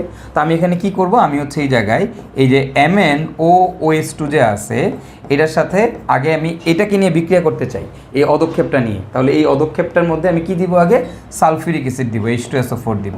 তো তুমি যদি এইখানে সালফিউরিক অ্যাসিড দাও তাহলে কি হয় দেখো, একটু বোঝার ট্রাই করো যে ম্যাঙ্গানিজ এখানে জারণ মান কত ম্যাঙ্গানিজের? +4। তো আগে একটু বোঝার ট্রাই করো, বিক্রিয়া কনসেপচুয়ালি বুঝলে না আমাদের ভালো লাগে। তো Mn এর জারণ মান কত? +4। তো এটা একটা কি বিক্রিয়া? একটা অ্যাসিডের সাথে ক্ষারের বিক্রিয়া। তাহলে কি বিক্রিয়া? প্রশমন বিক্রিয়া। এখন মনে রাখবা প্রশমন বিক্রিয়া কিন্তু জারণ বিজারণ বিক্রিয়া না। প্রশমন বিক্রিয়া হচ্ছে একটা দ্বিপ্রতিস্থাপন বিক্রিয়া, আমরা 9-10 থাকতে পড়ছিলাম।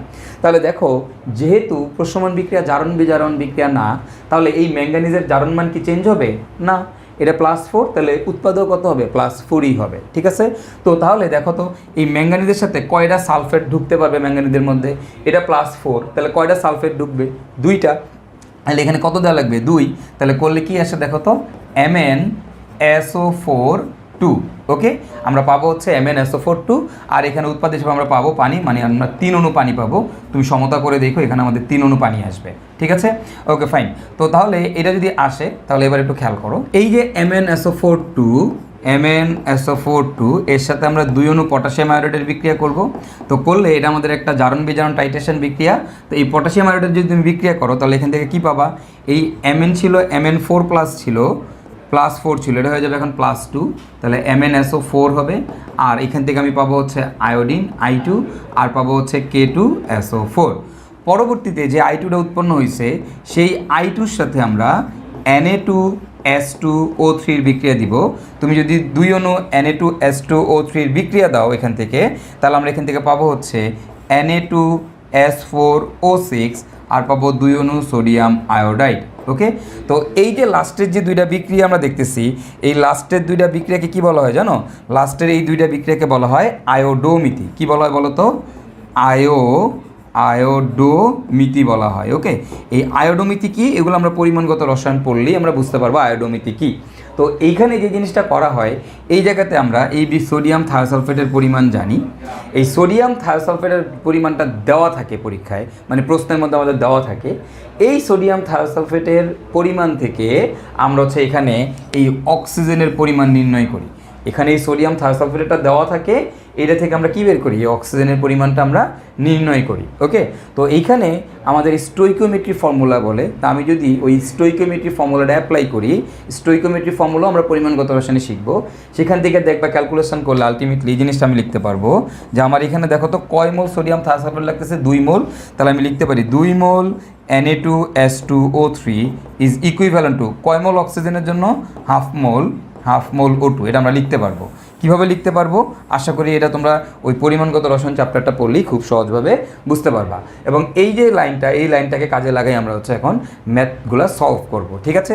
তো তাহলে আমি একটু তোমাদেরকে আরেকবার একটু বলে দিই যে আমাদের ফার্স্ট কাজ কি, আমরা কীভাবে ডিও শনাক্ত করব। ডিও শনাক্ত করার জন্য আমাদের MnOH2 লাগে।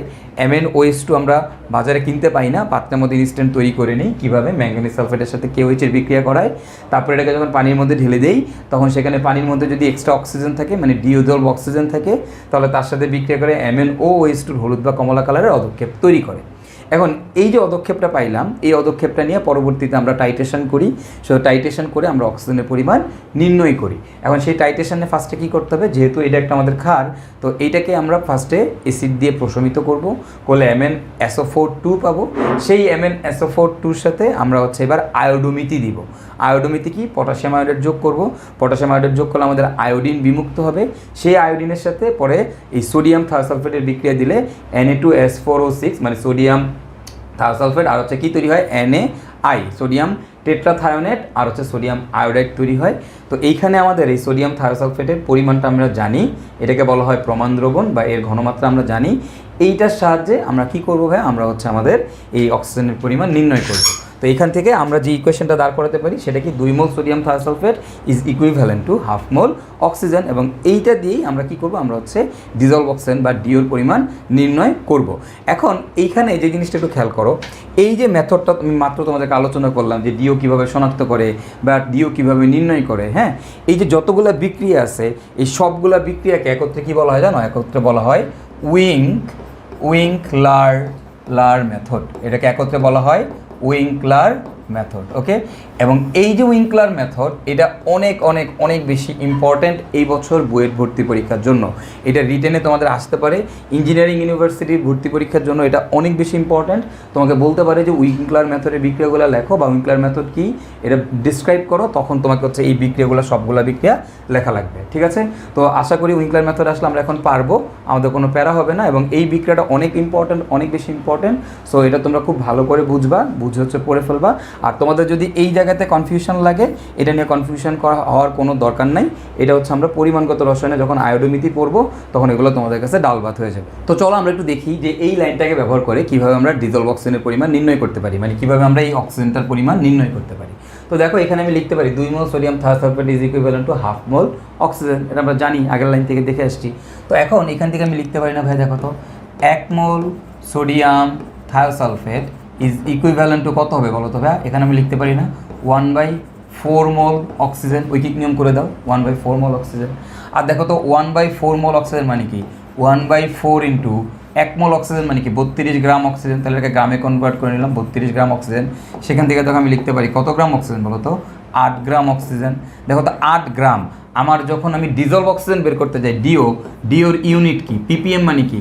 Milligram per litre. তার মানে কি আমার এটাকে মিলিগ্রামে নেওয়া লাগবে। তাহলে আমি এখান থেকে কত লিখতে পারি বলো তো ভাইয়া? 8000 মিলিগ্রাম অক্সিজেন, রাইট? এটা কয় মোল সোডিয়াম থায়োসালফেট ভাইয়া? 1 mole sodium thiosulphate is equivalent আমি লিখতে পারি 8000 মিলিগ্রাম অক্সিজেন। এখন তুমি বলো তো ভাইয়া তাহলে 2 মোলের জন্য কত হবে? এইটা ইন্টু 2। বা 3 মোলের জন্য কত হবে? এইটা ইন্টু 3। তাহলে ভাই বলো তো n মোলের জন্য কত হবে? এইটা ইন্টু কত? n। আবার n ইকুয়াল টু তুমি কি জানো? s into v। তাহলে তুমি বলো তো এই s ইন্টু v মোলের জন্য কত হবে? এই 8000 ইন্টু s ইন্টু v। তাহলে আমি লিখতে পারি s into v mole sodium thiosulphate is equivalent to 8000 into s into v milligram oxygen, right? তো এখন দেখো তুমি কিন্তু অক্সিজেনের ভর পেয়ে গেছো, তুমি ভর জানো, ওকে? এখন তোমাকে কি করতে হবে বলো তো ভাইয়া? এটাকে হচ্ছে মিলিগ্রাম পার লিটারে নিতে হবে। তো মিলিগ্রাম পার লিটারে নিলেই আমি কিন্তু দেখো আমি অক্সিজেনের পরিমাণ জানি, তো এটাকে মিলিগ্রাম পার লিটারে কনভার্ট করলে আমি ডিও পেয়ে যাবো। তাহলে দেখো তোমাদের ডিজলভ অক্সিজেনটা কী হবে? আমাদের ডিজলভ অক্সিজেন হবে এই দেখো 8000 into S into V divided by, খেয়াল করো এটা তো মিলিগ্রাম, এখন নিচে লিটার লাগবে, তার মানে নিচেকে আয়তন দিয়ে ভাগ করতে হবে। তার মানে নিচে হচ্ছে আমরা আয়তন দিয়ে ভাগ করে দিব, ডিভাইডেড বাই এক্স। এখানে এক্স কি একটু এক্সট্রা লিখে রাখো, এটা হচ্ছে নমুনার আয়তন, মানে স্যাম্পলের আয়তন, নমুনার আয়তন। তাহলে এটা হচ্ছে আমাদের ফর্মুলা এবং ডিরেক্টলি এটার ইউনিট হয়ে যাবে ppm। এই ফর্মুলা অ্যাপ্লাই করলে ডিরেক্টলি ইউনিট কী হবে? ppm। এবং এই জায়গাতে একটা মজার জিনিস মনে রাখবা, এখানে নমুনার আয়তন যদি মিলিলিটারে বসাও, এই জায়গার ভিটাও মিলিলিটারে বসাবা, নমুনার আয়তন যদি লিটারে বসাও তাহলে এই জায়গার ভিটাও লিটারে বসাবা, ঠিক আছে? তাহলে আর কোনো সমস্যা নাই। ওকে, তাহলে এইটা হচ্ছে কার ফর্মুলা বলো তো? এটা হচ্ছে আমাদের ডিজলভ অক্সিজেনের ফর্মুলা। তো আমরা এই ফর্মুলাটা অ্যাপ্লাই করে হচ্ছে আমরা ডিজলভ অক্সিজেনের পরিমাণ নির্ণয় করব। বাট এই জায়গাতে একটা ইন্টারেস্টিং জিনিস একটু মনে রাখো আগে, বলো তো এই যে SRV এটা কার ইনফরমেশান বলো তো? বলো 1 mole sodium thiosulphate equal to 8000 milligram oxygen. তাহলে বলো তো S into v mole sodium thiosulphate, তাহলে এই S ইন্টু ভি কার ইনফরমেশান? সোডিয়াম থায়োসালফেটের ইনফরমেশান। ওকে, তো এই মানগুলো আমাদের দেওয়া থাকবে, নমুনার মান আমাদের দেওয়া থাকবে, আমরা হচ্ছে জাস্ট ফর্মুলার মধ্যে বসাই হচ্ছে আমরা আমাদের ডিজলভ অক্সিজেন বের করে ফেলবো।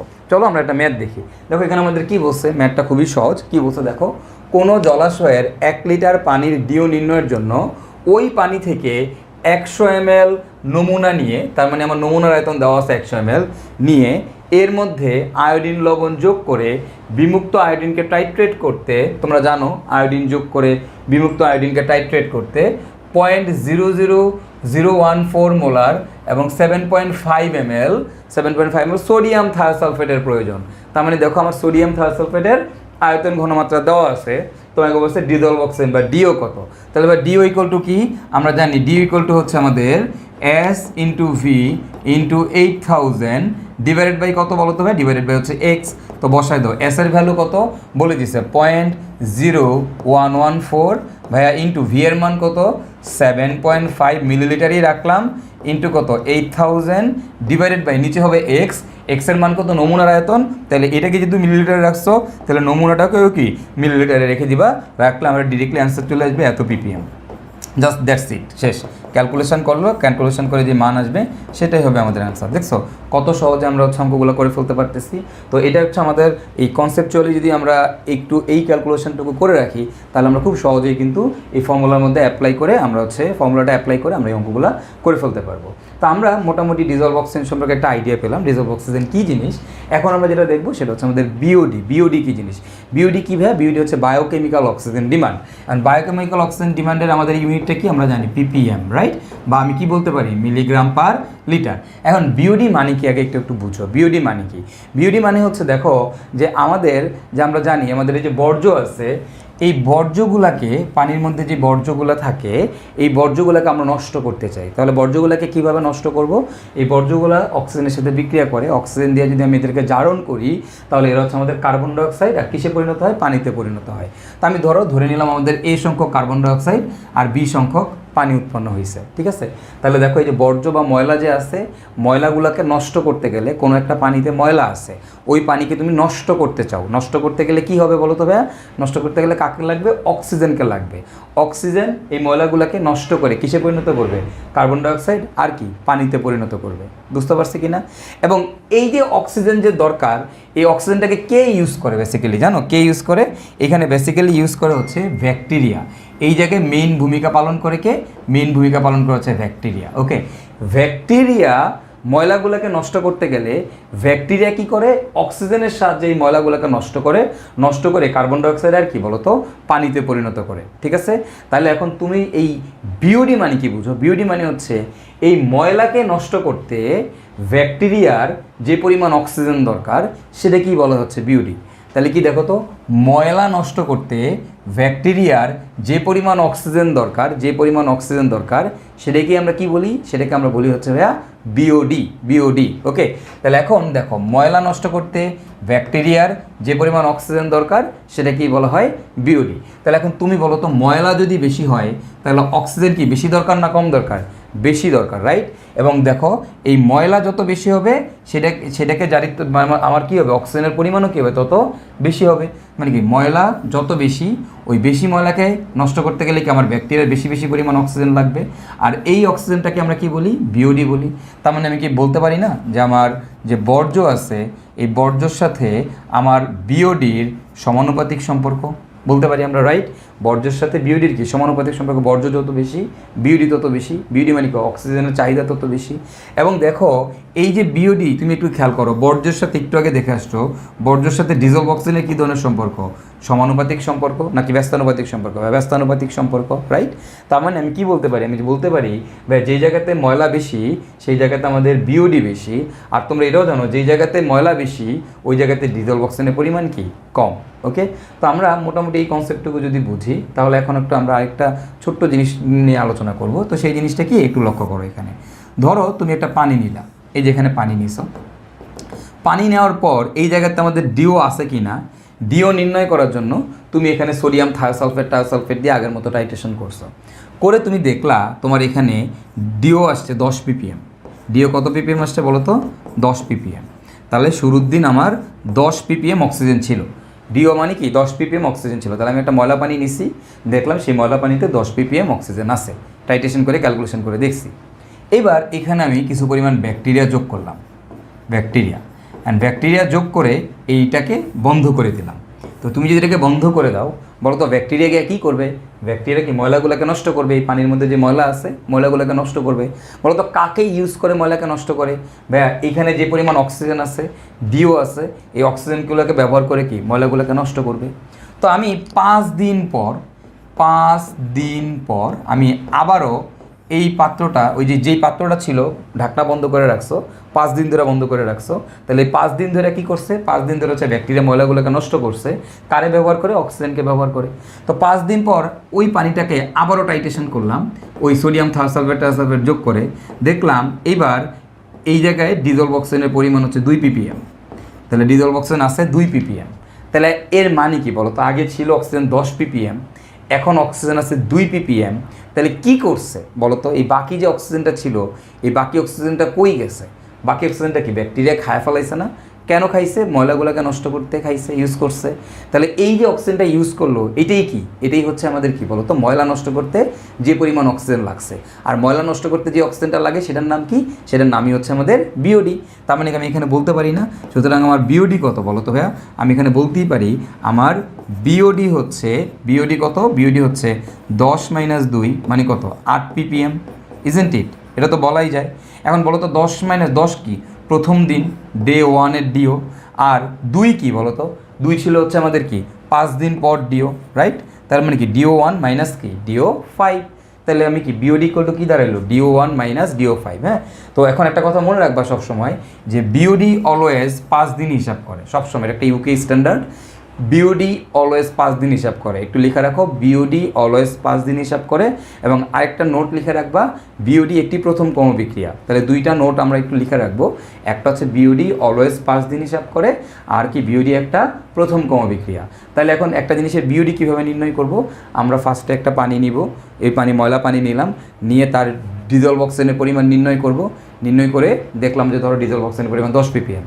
এরপরের মধ্যে ব্যাকটেরিয়া দিব, ব্যাকটেরিয়া দিয়ে আমরা এটাকে সিল করে দিব, তারপরে সেটাকে 5 দিন ধরে বসায় রাখবো, 5 দিন পরে আবার ডিও মাপবো, মাপলে দেখলাম যে এর ডিও হচ্ছে আমাদের 2 ppm।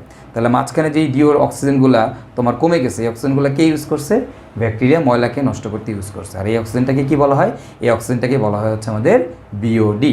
ওকে ফাইন, তার মানে কি বিওডির ডেফিনেশন কী দাঁড়াইলো, বিওডির ডেফিনেশন থেকে আমরা লিখতে পারি এখন, তাহলে বিওডির ফর্মুলাটা কী দাঁড়াইলো, বিওডির ফর্মুলা হলো ডিও 1 মাইনাস কি ডিও 5। তাহলে প্রথম দিনের ডিও মাইনাস কি 5 দিন পরের ডিও। এখন দেখো তো এখান থেকে আমি লিখতে পারি না, এই যে ডিজলভ অক্সিজেন বের করার মাত্র একটা ফর্মুলা দেখলাম না, যে কীভাবে বলো তো, এস ইন্টু ভি ইন্টু কত 8000 ডিভাইডেড বাই কত এক্স, মাইনাস আমি লিখতে পারি কি এস ইন্টু ভি ইন্টু কত 8000 ডিভাইড বাই কত এক্স, ওই যে সোডিয়াম থায়োসালফেট অ্যাড করে। তাহলে দেখো তো আমি এটাকে এই ফর্মুলাটা ইউজ করতে পারি, তাই না। এখন এইখানে আমি কি এখানে লিখতে পারি S1 V1 into 8000 divide by x, এটা কোন দিন, এটা হলো প্রথম দিনের information, minus S2 V2 into 8000 divide by x, এটা কোন দিন, এটা হচ্ছে আমাদের 5 দিন পরের ইনফরমেশান। ওকে, তাহলে দেখো আমি কিন্তু এই ফর্মুলাটা অ্যাপ্লাই করতে পারি, এবং এই ফর্মুলা অ্যাপ্লাই করে আমি কিন্তু খুব সহজেই আমি কী করে ফেলতে পারবো, আমি হচ্ছে বিওডির পরিমাণ নির্ণয় করে ফেলতে পারবো। ঠিক আছে, তাহলে মোটামুটি এই কনসেপ্টটাকে ইউজ করে আমরা বিওডির পরিমাণ নির্ণয় করব। তাহলে আমি একটু আরেকবার ফ্রেশ করে একটু লিখি, বিওডির ফর্মুলাটা কী ভাই, বিওডি হচ্ছে আমাদের ডিও 1 প্রথম দিনের ডিও মাইনাস হচ্ছে আমাদের 5 দিন পরের ডিও। এখন প্রথম দিনের ডিও কীভাবে বের করে, সোডিয়াম থায়োসালফেট অ্যাড করে।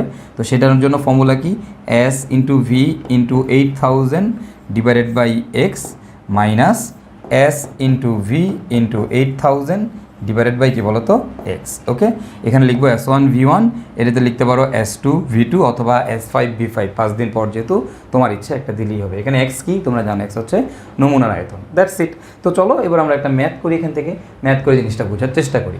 দেখো তোমাকে কি বলছে, 50 ml পানির ডিও নির্ণয় করতে দেখা গেল 30 ml 0.1 মোলার সোডিয়াম থায়োসালফেটের প্রয়োজন। অর্থাৎ প্রথম দিনের সোডিয়াম থায়োসালফেটের প্রয়োজন কত সেটা বলে দিল। এবার বলছে ব্যাকটেরিয়া যোগ করার 5 দিন পর, মানে ব্যাকটেরিয়া যোগ করছো, তারপরে 5 দিন পর ডিও নির্ণয় করতে গিয়ে দেখা গেল 9 ml 0.012 মোলার সোডিয়াম থায়োসালফেটের প্রয়োজন। বিউডি কত? খুবই সহজ, খুবই সহজ। বিউডি কত বের করতে বলছে, তার মানে বিউডি ইকুয়াল টু কী হবে, বিউডি ইকুয়াল টু হবে, আমরা কোন ফর্মুলার অ্যাপ্লাই করবো, S1V1 ইন্টু 8000 ডিভাইডেড বাই কত এক্স মাইনাস S2V2 ইন্টু কত 8000 ডিভাইডেড বাই কত এক্স। তাহলে এখন দেখো S1 এর ভ্যালু কত, ওই যে দেখো 30 ইন্টু হচ্ছে কত বলো তো 0.1 ইন্টু 8000 ডিভাইডেড বাই বলো তো নমুনার আয়তন কত বলে দিতে 50 ml পানি, তাহলে 50 মাইনাস S2V2 কত, এখানে হবে 9 into 0.012 into 8000 divided by x. এক্সের মান কত 50। ক্যালকুলেশন করো, করলেই আমার এখান থেকে বিউডি চলে আসবে। একক কী হবে, একক হবে ppm। So that will be hour answer. খুবই সহজ একটা ম্যাথ। ওকে, তো এখানে একটা জিনিস একটু লক্ষ্য করো, বলো তো প্রথম দিনের জন্য প্রথম দিনে আমাদের অক্সিজেনের পরিমাণ বেশি থাকে না কম থাকে? বেশি থাকে। তাহলে প্রথম দিন আমার কি এই সোডিয়াম থায়োসালফেট বেশি লাগবে না কম লাগবে? অবশ্যই বেশি লাগবে। এই জন্য দেখো 30 ml 0.1 মোলার। আর লাস্টের দিন আমাদের বলো তো এই যে সোডিয়াম থায়োসালফেটের পরিমাণ অবশ্যই কি লাস্টের দিন আমাদের অক্সিজেনের পরিমাণ কি কম থাকে। তাহলে ওটাকে টাইট্রেশন করতে গেলে, ওই কম পরিমাণ অক্সিজেনকে টাইট্রেশন করতে গেলে আমার কি সোডিয়াম থায়োসালফেটও কি লাগবে, কম লাগবে। তো এই কমটা কত দেখো 9 ml 0.012 মোলার সোডিয়াম থায়োসালফেট। ওকে, তার মানে এটা একটু মনে রাখবা, প্রথম দিন আমাদের থায়োসালফেট বেশি লাগে আর লাস্টের দিন আমাদের থায়োসালফেট কী লাগে, কম লাগে। ওকে, তো আমরা আরেকটা ম্যাথ করি। তো আমাদের এই ম্যাথটা আমরা একটু দেখে ফেলি। দেখো ম্যাথটা বলছে একটি জলাশয়ের 1 লিটার আয়তনে বিউডি নির্ণয় করতে ওই পানির 50 ml নমুনা নিয়ে, তার মানে দেখো এখানে কিন্তু নমুনার আয়তন বলে দিচ্ছে, কত ml নমুনা নিচ্ছ 50 ml নমুনা নিয়ে এর মধ্যে পর্যাপ্ত আয়োডিন লবণ যোগ করে হাবিজাবি কথাবার্তা বিমুক্ত আয়োডিনকে টাইট্রেট করতে 8 ml 0.011 মোলার সোডিয়াম থায়োসালফেট প্রয়োজন। তার মানে দেখো প্রথম দিন আমাকে কি করছে, প্রথম দিন হচ্ছে আমার ডিও বের করার জন্য কতটুকু সোডিয়াম থায়োসালফেট আছে সেটা বলে দিচ্ছে। এরপর 5 দিন পর অনুরূপ প্রক্রিয়ায় এই টাইট্রেট করতে 3.4 ml সোডিয়াম থায়োসালফেট প্রয়োজন, তোমাকে বিউডি বের করতে বলছে। তাহলে 5 দিন পর কতটুকু লাগছে সোডিয়াম থায়োসালফেট সেটা বলছে, তাহলে বিউডি কত। তাহলে বিউডি কী হবে ভাইয়া, এটা তো খুবই সহজ। বিউডি ইকুয়াল টু হবে S1V1 ইন্টু কত 8000 divided by x minus S2V2 into 8000 divide by কত এক্স। এখানে S1V1 এর মান বসায় দাও। S1 এর মান বলে দেখো, এই যে আয়তন সবসময় বড়টা হবে, এই দেখো 8 ml বড়, তাহলে বড় মানটাকে আগে বসাবা। হ্যাঁ, তাহলে দেখো এখানে কত হবে, প্রথম দিনের জন্য আমাদের লাগছে কত, এখানে হচ্ছে ঘনমাত্রা 0.01111 ইন্টু আমার হচ্ছে V1 এর মান কত 8 ইন্টু 8000 ডিভাইড বাই নমুনার আয়তন হচ্ছে 50 বলেই দিচ্ছে মাইনাস S2। এখন S2 ঘনমাত্রাটা কি দেওয়া আছে, 5 দিন পর অনুরূপ প্রক্রিয়ায় 3.4 ml সোডিয়াম থায়োসালফেট লাগছে, ঘনমাত্রা কি দেওয়া আছে, নাই। তো এই কথাটা মানে কি, মানে হচ্ছে ওই একই সোডিয়াম থায়োসালফেট ব্যবহার করছে, মানে একই ঘনমাত্রা সোডিয়াম থায়োসালফেট ব্যবহার করছে। তার মানে এখানেও ঘনমাত্রা হবে 0.011 ইন্টু এবার লাগছে কত ml 3.4 ml ইন্টু কত 8000 ডিভাইড বাই হবে কত 50। ক্যালকুলেশন করলেই তোমার চলে আসবে এখানে বিউডি কত। So that's it, so that will be hour answer. Simple. দেখছো কত বড় ম্যাথ, অনেক বড় ম্যাথ, বাট আমরা খুব সহজেই এখন করে ফেলতে পারতেছি। ওকে ফাইন, চলো এবার আমরা আরেকটা ম্যাথ দেখি। এটা আমাদের একটা গ্রাফিক্যাল রিপ্রেজেন্টেশন দেওয়া আছে, বিওডির একটা গ্রাফিক্যাল রিপ্রেজেন্টেশন দেওয়া আছে, যেখানে এইখানে আমাদের ডিজলভ অক্সিজেন দেওয়া, ওয়াই অক্ষে ডিও দেওয়া, ppm এককে ডিজলভ অক্সিজেন দেওয়া আছে ওয়াই অক্ষে, আর এক্স অক্ষে হচ্ছে আমাদের ডেইজ দেওয়া, দিন দেওয়া। ওকে, তো আমি দেখতেছি প্রথম দিনে আমাদের ডিওর পরিমাণ হচ্ছে 10 ppm, দ্বিতীয় দিনে ডিও হচ্ছে 8 ppm, তৃতীয় দিনে ডিও হচ্ছে 6 ppm, চতুর্থ দিনে ডিও 4 ppm, পঞ্চম দিনে ডিও 2 ppm, ষষ্ঠ দিনে ডিও হচ্ছে 1 ppm। এখন তোমরা আমাকে বলবা যে ভাইয়া ডিজলভ অক্সিজেন কয় দিনে হিসাব করে, কয় দিনে ডিজলভ অক্সিজেন হিসাব করে ভাইয়া বলো তো? ডিও হিসাব করে কয় দিনে ভাইয়া? 5 দিনে। তার মানে কি প্রথম দিনের ডিও আমরা জানি, এবং কি কয় দিন পরে? 5 দিন পরের ডিও। 5 দিন পরের ডিও কত? 2। তাহলে এখন দেখো আমরা জানি আমাদের বিওডি ইকুয়াল টু কত? বিওডি ইকুয়াল টু হচ্ছে তোমার, আমরা জানি ডিও 1 মাইনাস কত? ডিও 5। তো আমার এখানে দেখতেছি ডিও 1 এর মান কত? 10, ডিও 5 এর মান কত? 2। তার মানে কত ppm? 8 ppm। এটা হচ্ছে আমাদের অ্যান্সার, খুবই সহজ।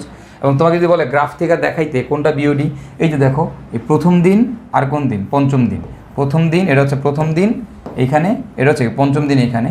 তাহলে এই অংশটুকু, এতটুকু অক্সিজেন কি আমার খেয়ে ফেলছে, আর এই এতটুকু অক্সিজেন হচ্ছে আমাদের কি? বিওডি। সিম্পল। ওকে ফাইন। তাহলে দেখো আমরা আই গেস এই বিওডি রিলেটেড কোনো ম্যাথ যদি তোমাদের আসে, তোমরা এখন আর কী করবা না? ভুল করবা না। তো বিওডি কি বুঝলাম, এবার আসলে আমরা যেটা দেখবো সেটা হচ্ছে সিওডি।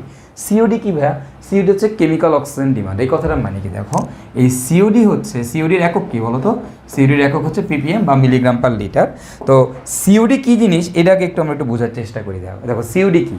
দেখো সিওডি মানে হচ্ছে ওই যে সেই ময়লা আছে, ময়লাগুলোকে কী দিয়ে পুরাবো? অক্সিজেন দিয়ে পুরাবা। হ্যাঁ, এখন এই অক্সিজেন দিয়ে পুরো কিসে পরিণত করবা? কার্বন ডাইঅক্সাইড আর কি পানিতে পরিণত করব আমরা। এখন দেখো কার্বন ডাইঅক্সাইড আর পানিতে তুমি পরিণত করবা কার সাহায্যে? আগে কী ছিল? ব্যাকটেরিয়া। এখন এখানে আর ব্যাকটেরিয়া থাকবে না, এখানে থাকবে একটা জারক। জারক হিসেবে সাধারণত আমরা K2Cr2O7 অম্লীয় মাধ্যমে H2SO4 অথবা KMnO4 প্লাস H2SO4 ইউজ করি। ওকে, আমরা একটা জারক দিব, যেই জারকগুলো গিয়া আমাদের বর্জ্যগুলোকে নষ্ট করে ফেলবে। বুঝা গেছে কিনা? তাহলে দেখো আগে এটা করতো কে? আগে করতো ব্যাকটেরিয়া। ব্যাকটেরিয়া তো জানোই, ব্যাকটেরিয়া তো আমাদের একটা প্রাণী। তো এই ব্যাকটেরিয়া কী করতো? আগে ব্যাকটেরিয়া গিয়া ময়লাগুলোকে আস্তে আস্তে আস্তে আস্তে নষ্ট করতো। তাও কোন ময়লাগুলোকে? যেগুলোকে ব্যাকটেরিয়া খাইতে পারে। শুধুমাত্র বায়োলজিক্যাল যে ময়লাগুলো আছে সেগুলোকে ব্যাকটেরিয়া নষ্ট করতে পারতো। ঠিক আছে? তাহলে দেখো আগে ব্যাকটেরিয়া অক্সিজেনের উপস্থিতিতে বর্জ্যগুলোকে নষ্ট করতো। এখন এই ব্যাকটেরিয়ার জায়গায় কারে দিছো? তুমি জারক পদার্থ দিছো, এবং এরা এই অক্সিজেন তৈরি করে সেই অক্সিজেন গিয়া এই বর্জ্যগুলোকে খায় ফেলে। পাওয়াটা বোঝা গেছে কিনা? তাহলে এরা গিয়ে এই অক্সিজেন দিয়ে কী করবে? আমাদের বর্জ্যগুলোকে নষ্ট করে ফেলবে। ওকে, তাহলে দেখো ব্যাকটেরিয়ার জায়গায় এখন আমরা কি ইউজ করছি? আমরা হচ্ছে এখানে জারক ব্যবহার করছো। সে গিয়া কোন ধরনের বর্জ্যগুলোকে খাবে ভাইয়া? আমাদের যত বায়োলজিক্যাল আছে, বায়োলজিক্যাল প্লাস কেমিক্যাল সবগুলোকেই খেয়ে ফেলবে। মানে বায়োলজিক্যাল ময়লাগুলোকে তো খাবেই, প্লাস কেমিক্যাল ময়লাগুলোকেও খেয়ে ফেলবে। বুঝা গেছে কিনা? তাহলে এবার আমরা ব্যাকটেরিয়া না দিয়ে যখন আমি কেমিক্যাল দিচ্ছি, মানে আমি যখন জারক পদার্থ দিচ্ছি, এরা এতই স্ট্রং জারক, এরা গিয়ে সকল ধরনের বায়োলজিক্যাল এবং কেমিক্যাল সবাইরে জারিত করে কার্বন ডাইঅক্সাইডের কী বানায় ফেলে? পানি বানায় ফেলে। তাহলে এখন তুমি বলো তো ভাইয়া, এই সিওডির মান, বিওডি মানে কি? বিওডি হলো শুধুমাত্র বায়োলজিক্যালগুলোকে খায়, আর সিওডি কি? বায়োলজিক্যাল কেমিক্যাল সহ যত ধরনের ময়লা আছে সবগুলোরে কী করে ফেলে? ধ্বংস করে ফেলে। ধ্বংস করে কিসে বানায়? কার্বন ডাইঅক্সাইড আর পানিতে পরিণত করে। ঠিক আছে? তাহলে তুমি বলো তো ভাই, কে বড় হবে? সিওডির মান বড় হবে নাকি ভাইয়া বিওডির মান বড় হবে? অবভিয়াসলি কি ভাইয়া, সিওডির মান বড়, কারণ সিওডি একই সাথে বায়োলজিক্যাল এবং কেমিক্যাল সবাইকে নষ্ট করে। তাহলে এদের সবাইকে নষ্ট করতে গেলে কি অক্সিজেনের পরিমাণ স্বাভাবিকভাবেই কী লাগবে? বেশি লাগবে, রাইট? তাহলে কি সিওডি হচ্ছে বায়োডির থেকে বড়। এটা আমরা একটু মাথায় রাখবো। হ্যাঁ, এখন তুমি একটা জিনিস বুঝো, দেখো ব্যাকটেরিয়া দিয়ে ময়লা নষ্ট করতেছো তুমি। হ্যাঁ, তো ব্যাকটেরিয়া দিয়ে ময়লা নষ্ট করতেছো, আর এইখানে তুমি কেমিক্যাল দিয়ে ময়লা নষ্ট করতেছো। তো ব্যাকটেরিয়া দিয়ে ময়লা নষ্ট করতেছো, এটা একটা মাগনা জিনিস। তুমি ব্যাকটেরিয়া নিছো, নিয়ে তুমি ময়লা নষ্ট করতেছো, ওটার জন্য তুমি 5 দিন ওয়েট করবা, খুব স্বাভাবিকভাবেই, সমস্যা নেই, 5 দিন পর্যন্ত ওয়েট করতে পারবা। বাট তুমি যখন কেমিক্যাল দিয়ে টাকা খরচ করে K2Cr2O7 কিনছো, সালফুরিক অ্যাসিড কিনছো, কিনা মেশাই দিয়ে তুমি ময়লা নষ্ট করতেছো, এখন কি তুমি ময়লা নষ্ট করার জন্য 5 দিন ওয়েট করবা? অবভিয়াসলি না।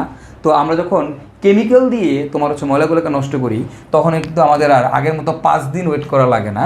তখন আমাদের কত? 2 থেকে 3 ঘন্টা ওয়েট করলেই হয়। 2 থেকে 3 ঘন্টার মধ্যেই ময়লা সব নষ্ট হয়ে যায়। তাহলে দেখো তো বিওডির সাথে সিওডির বেসিক তফাৎ কি? বিওডির সাথে সিওডির বেসিক তফাৎ হচ্ছে, বিওডি শুধুমাত্র বায়োলজিক্যাল উপাদানগুলোকে, ময়লাগুলোকে নষ্ট করতে পারে কার উপস্থিতিতে? ব্যাকটেরিয়ার উপস্থিতিতে, মানে ব্যাকটেরিয়ার সাহায্যে। আর সিওডিতে কি হয়? বায়োলজিক্যাল প্লাস কেমিক্যাল সবগুলা, শত ধরনের ময়লা সবগুলোকে নষ্ট করব কার উপস্থিতিতে ভাই? এখানে আমরা এই স্ট্রং জারকের উপস্থিতিতে। বোঝা গেছে? এবং এটা কয় ঘন্টায় হয়? এটা হচ্ছে আমাদের 2 থেকে 3 ঘন্টায় হয়। তো তাহলে এইটাই হচ্ছে বেসিক ডিফারেন্স বিওডি আর সিওডির মধ্যে। এখন ভাই তাহলে সিওডির অঙ্ক করার ফর্মুলাটা কি ভাইয়া? সেম আগের ফর্মুলাটাই, একই জিনিস, S1V1 × 8000 divide by x minus S2V2 × 8000 divide by x. শেষ, একই জিনিস। মানে কি প্রথম একদম শুরুতে ডিওর মান কত, 2-3 ঘন্টা পর ডিওর মান কত বের করবা, বের করে বিয়োগ করে দিলে কি আমার কতটুকু মানে অক্সিজেন লাগছে সেটা আমরা খুব সহজে কী করে ফেলতে পারবো, বের করে ফেলতে পারবো। তাহলে এটাই হচ্ছে আমাদের কি বলতো সিওডি, মানে সিওডির ফর্মুলা। তো এখন এই সিওডির একটা অঙ্ক করি, অঙ্ক করলে আমরা জিনিসটা বুঝতে পারবো। এই ম্যাথটা তোমরা করবা, এটা আমার করানো লাগবে না। 50 ml পানির ডিও নির্ণয় করতে গিয়ে দেখা গেল 30 ml 0.1 মোলার সোডিয়াম থায়োসালফেটের প্রয়োজন। ওই দ্রবণে K2Cr27 যোগ করার 2 ঘন্টা পর ডিও নির্ণয় করতে গিয়ে দেখা গেল 9 ml 0.12 মোলার সোডিয়াম থায়োসালফেটের প্রয়োজন। সিওডি কত? আই গেস তোমরা সবাই এটা অ্যান্সার করতে পারবা। তো এটা আমার করানো লাগবে না, একই সেম জিনিস, সেম ফর্মুলা, জাস্ট ফর্মুলার মধ্যে বসাই দাও, বসাই দিলে হচ্ছে আমাদের ম্যাথটা আমরা করে ফেলতে পারবো। তো আমরা সিওডির আরেকটা ম্যাথ দেখি। দেখো আমাদের এখানে সিওডি যে ম্যাথটা দেওয়া আছে 12 ml নমুনা দ্রবণে, তার মানে নমুনার আয়তন দেওয়া আছে 12 ml নমুনা দ্রবণে। তো তোমার এই সিওডির ম্যাথ মানে এইটা তুমি যদি বুঝতে যাও, বুঝতে গেলে জিনিসটা একটু প্যারা, মানে বেশ কনসেপচুয়াল একটা জিনিস।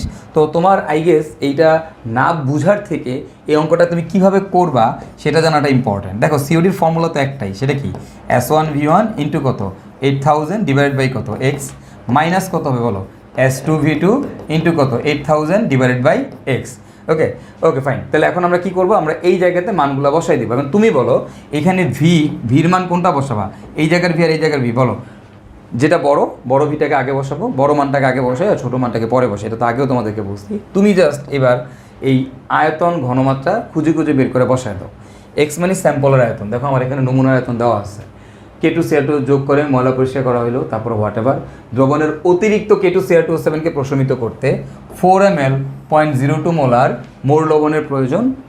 ওই যোগকৃত সম্পূর্ণ K2Cr27কে প্রশমিত করতে 10 ml 0.02 মোলার মোর লবণের প্রয়োজন হলে সিওডি কত? বলো তো কয়টা আয়তন ঘনমাত্রা দেওয়া, এই একটা এই একটা। এখন তুমি বলো ঘনমাত্রা দুইটাই কি সেম, তাহলে কোনটাকে আগে বসাবা, কোন মানটাকে আগে বসাবা, বড় মানটা, বড় কোনটা, এটা 10 ml, এটা 4 ml, জাস্ট এখানে বসাই দাও। তাহলে 10 into 0.02 into 8000 divided by x, এক্সের মান 12, মাইনাস এই জায়গাতে বসাই দাও, কত বসাবা 4 ইন্টু 0.02 ইন্টু 8000 ডিভাইডেড বাই 12, শেষ। ক্যালকুলেশন করো, ক্যালকুলেশন করলেই আমার অ্যান্সার চলে আসবে এত ppm। সো এই ম্যাথটা একটু কনসেপচুয়াল ম্যাথ, এটা তোমার বোঝার দরকার নেই। শুরুতে হচ্ছে আমাদের K2Cr27 যোগ করে ময়লাটা পরিষ্কার করি, অতিরিক্তটাকে প্রশমিত করার জন্য মোর লবণ যোগ করা হয়। পরবর্তীতে আবার ওই পুরাটাকে প্রশমিত করার জন্য আবার মোর লবণ যোগ করা হয়। সেখান থেকে দুইটা যে ইনফরমেশান মোর লবণের যে আয়তন ঘনমাত্রা সেটা থেকে আমরা সিওডি বের করি। তো এগুলার এটা তোমাদের আপাতত তোমাদের না বুঝলেও হবে, জারণ বিজারণ যখন তোমরা করবা তখন এই কনসেপ্টগুলো অটোমেটিক্যালি তোমরা শিখে যাবে, কোনো সমস্যা নেই। ওকে, তো তুমি অঙ্কটা কীভাবে করতে হবে আগে একটু বুঝো, জাস্ট মান বাইর করে সূত্রের মধ্যে বসাই দিবা। সূত্র একটাই, এই সূত্রের মধ্যে মান বসানোটা ইম্পর্ট্যান্ট। হ্যাঁ ওকে, আর মোর লবণ কী জিনিস এটা একটু বুঝো। মোর লবণের সংকেত আমাদের পরীক্ষায় আসতে পারে। মোর লবণের সংকেত হচ্ছে আমাদের অ্যামোনিয়াম সালফেট ইন্টু আমাদের হচ্ছে তোমার ফেরাস সালফেট আর হচ্ছে 6 অণু পানি, এটাকে বলা হয় মোর লবণ। ওকে, তো তোমাকে যদি বলে মোর লবণের সংকেত লিখো তাহলে এটা হচ্ছে আমাদের মোর লবণ। ক্লিয়ার? তো কীভাবে আমাদের বিওডির ম্যাথ করতে হয়, কীভাবে আমাদের সিওডির ম্যাথ করতে হয়, এবং ম্যাথগুলো যে খুবই সহজ, এবং ম্যাথগুলোর জন্য ফর্মুলাটাও যে একেবারেই সহজ, এবং এই ফর্মুলার মধ্যে খালি মানগুলো বসাইতে হবে আর কিছুই না। তো এই জিনিসগুলো কিন্তু আমরা মোটামুটি সবাই আয়ত্ত করে ফেলতে পারছি। তো আই গেস খরতা বিওডি সিওডির যে ম্যাথ আছে এগুলো তোমাদের আর প্রবলেম হবে না। আমরা এখন টিডিএস নিয়ে আলোচনা করব। তো টিডিএস এর ইউনিট হচ্ছে ppm, আর টিডিএস মানে কি ভাই? টিডিএস মানে হচ্ছে টোটাল ডিজলভ সলিড। তো এই টোটাল ডিজলভ সলিড জিনিসটা কি একটু বোঝার চেষ্টা করো। সেটা হচ্ছে আমরা যে পানি খাই বা যে পানি নিয়ে আমরা কাজ করি সেই পানির মধ্যে বিভিন্ন ধাতুর লবণ থাকে, এবং এই লবণগুলো সাধারণত সলিড হয়। তো পানির মধ্যে সর্বমোট কি পরিমাণ সলিড লবণ আছে ওইটার যে কাউন্ট, ওইটার যে হিসাব, সেটাকেই বলা হয় হচ্ছে তোমার টিডিএস। তো এরকম এই বিভিন্ন ভারী ধাতুকে, যেমন mercury, cadmium, lead, nickel, sodium, copper, cobalt, এরকম আরও যে ধাতুগুলো আছে এই ধাতুগুলোর এই ক্যাটায়নের সাথে ক্লোরাইড, সালফেট, ফসফেট বা আরও অ্যানায়ন যেগুলো আছে এগুলো মিলে আমাদের এই সলিড লবণ তৈরি করে, যেই লবণগুলো কিনা আমার পানির মধ্যে থাকে। এখন সেই লবণগুলো কী পরিমাণে আছে সেটার হিসাবটা কি বলা হয়, কি বলতো টোটাল ডিজলভ সলিড। এখন এই লবণগুলো পানির মধ্যে যদি বেশি পরিমাণে থাকে এটা কিন্তু পানির জন্য ভালো না, এটা হচ্ছে পানির জন্য খারাপ। এবং এই টিডিএসের জন্য WHO কর্তৃক একটা ফিক্সড ভ্যালু আছে। ভ্যালুটা কত বলো তো? গ্রহণযোগ্য মাত্রা হচ্ছে 500 ppm বা এর কম। 500 ppm বেশি হলে সাধারণত সেটাকে আমরা গ্রহণ করি না। তবে ইন্ডাস্ট্রির জন্য এই লিমিটটা কিন্তু 1500 ppm পর্যন্ত, মানে ইন্ডাস্ট্রির জন্য মানে শিল্প কারখানার জন্য যেই পানি ব্যবহার করবা সেখানে সর্বোচ্চ 1500 ppm পর্যন্ত পানিকে WHO কর্তৃক অ্যালাউ করা হয়।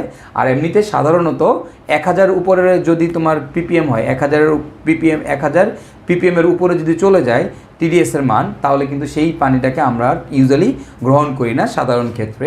তবে ইন্ডাস্ট্রির ক্ষেত্রে ম্যাক্সিমাম ভ্যালুটা 1500 পর্যন্ত লিমিট দেওয়া আছে। ওকে, তো এখন একটু খেয়াল করো, এই যে TDS, এই TDS বেশি হলে কি হয়? TDS যে জিনিসটা হচ্ছে, TDS বেশি হলে এরকম সলিড লবণের পরিমাণ যদি পানির মধ্যে বেশি থাকে, তাহলে সেটা কিন্তু আমাদের উদ্ভিদের জন্য খুবই হার্মফুল, সেটা ইভেন মানব শরীরের জন্য অনেক বেশি হার্মফুল। কারণ এই যে ভারী ধাতুগুলো আছে এগুলো এমনিতে আমাদের মানব শরীরের জন্য অনেক বেশি ক্ষতিকর। এবং এছাড়াও TDS বেশি হলে যেটা হয়, TDS যত বেশি হবে পানির স্বাদ তত কম হয়। ওকে, তো মনে রাখবা TDS যত বেশি পানির স্বাদ তত কম, তার মানে কি দেখো তো, পানির স্বাদ কার উপর ডিপেন্ড করে? পানির স্বাদ হচ্ছে আমাদের TDS এর উপর ডিপেন্ড করে। TDS যত বেশি হবে ওই পানির টেস্ট তত কম হবে। যেমন তোমাদেরকে একটা প্র্যাকটিক্যাল এক্সাম্পল দিই, তাহলে তোমরা বুঝতে পারবা। তোমরা তো পানির বোতল, মিনারেল ওয়াটার তোমরা সবাই দেখছো। এই মিনারেল ওয়াটারের বোতলের লাস্টে মানে পিছনের দিকে তুমি দেখবে এটার উপাদান দেওয়া থাকে, সেখানে দেখবা এই ভ্যালুগুলো কিন্তু দেওয়া থাকে। হ্যাঁ, TDS এর মান কত। যেমন তুমি যদি প্রাণের পানি নাও, প্রাণের পানি নিয়ে দেখবা প্রাণের পানির TDS কত থাকবে জানো? এটা TDS হচ্ছে তোমার এরকম থাকে যে তোমার less than or equal 500 ppm থাকে। ওকে, 500 ppm দেখো, তাহলে প্রাণের পানির TDS কত? Less than or equal 500 ppm। তারপর তুমি যখন মাম পানি নিবা, মামের ক্ষেত্রে দেখবা মামের TDS এর মান কত? এটা দেখবা তোমার হচ্ছে এটার মান হবে লেস দেন অর ইকুয়াল মামের পানির TDSটা কত হবে? TDSটা হবে লেস দেন অর ইকুয়াল তোমার হচ্ছে 200 ppm। তাহলে বলো তো কোন পানিটা খেতে মজা লাগবে? প্রাণের পানিটা খেতে মজা লাগবে নাকি হচ্ছে মাম খেতে মজা লাগবে? অবভিয়াসলি মাম খেতে মজা লাগবে। তো প্রাণের তুলনায় মাম বেশ ভালো। এবং মার্কেটে দেখবা নতুন দুইটা পানি আসছে, একটা হচ্ছে অ্যাকুয়াফিনা আর একটা হচ্ছে তোমার কিনলে, রাইট? একটা অ্যাকুয়াফিনা একটা কিনলে। এই যে কিনলে বা অ্যাকুয়াফিনা, এদের TDS কত? এদের TDS তুমি দেখবা এই দুইটার ক্ষেত্রেই TDS এর মান পিছনে দেখবা দেওয়া থাকে less than or equal 50 ppm, এরকম দেওয়া থাকে less than or equal 50 ppm। ওকে, তো তার মানে কি দেখো, এই পানিগুলো কিন্তু আরও ভালো, মানে এই পানিগুলো আরও ভালো। অ্যাকুয়াফিনা, কিনলে আরও ভালো পানি, এদের টেস্ট আরও বেটার কার তুলনায়? মাম এবং প্রাণের তুলনায়। ঠিক আছে, তার মানে আমরা কি দেখলাম? আমরা দেখলাম হচ্ছে আমাদের TDS এর মান যত কম হয় ওই পানির স্বাদ তত কী হয়? ভালো হয়, রাইট? তো তাহলে এখন তোমরাই বলো যে তোমাদের কাজ কি, TDS বাড়ানো নাকি TDS কমানো? অবভিয়াসলি আমরা কি TDS কমাবো, রাইট? তো এই TDS কীভাবে কমানো যায়? দেখো, TDS কমানোর অনেকগুলো উপায় আছে, তার মধ্যে বিখ্যাত কয়েকটা উপায় আমি তোমাদের এখানে লিখে দিচ্ছি। TDS আমাদের কমানোর একটা উপায় হচ্ছে কার্বন ফিল্টার। আমরা ফিল্টার করি না, পানি ফিল্টার করে খাই, রাইট? এই যে পানি যে ফিল্টার করো মানে কি জানো? পানির মধ্যে যেই সলিডগুলো আছে এগুলোকে তোমরা ছেঁকে ফেলো। তো এই যে দেখো, আমরা যখন ফিল্টার করি, কার্বন ফিল্টার করি, সেখানে কিন্তু আমাদের TDS এর পরিমাণ কমে যায়। তারপর হচ্ছে পাতন করা বলতে কি বোঝাচ্ছে? পাতন বলতে বোঝাচ্ছে, ধরো তুমি পানি নিলা, পানিকে ফুটাইলা, এখন ফুটানোর পর সবগুলো পানিকে বাষ্প করে ফেললা, তাহলে বলো তো বাষ্প কী হবে? বাষ্প হবে শুধু পানি, আর নিচে কে পড়ে থাকবে? যত সলিড লবণগুলো ছিল এগুলো কি নিচে পড়ে থাকবে না, রাইট? ওই যে বাষ্পটা পাইলাম, সেই বাষ্পটাকে পরবর্তীতে আমি যদি তোমার আবার ঠান্ডা করলে যেই পানিটা পাবো, সেই পানিতে কি আমাদের TDS মানে সলিড থাকবে নাকি থাকবে না? থাকবে না। তাহলে দেখো, এভাবেও কিন্তু আমরা কী করতে পারি? TDS কমাতে পারি। এবং আরেকটা হচ্ছে রিভার্স অসমোসিস।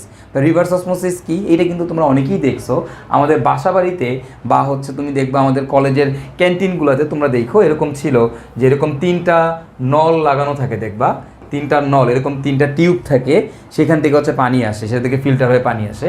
তো ওইটাই আসলে ভাইয়া রিভার্স অসমোসিস।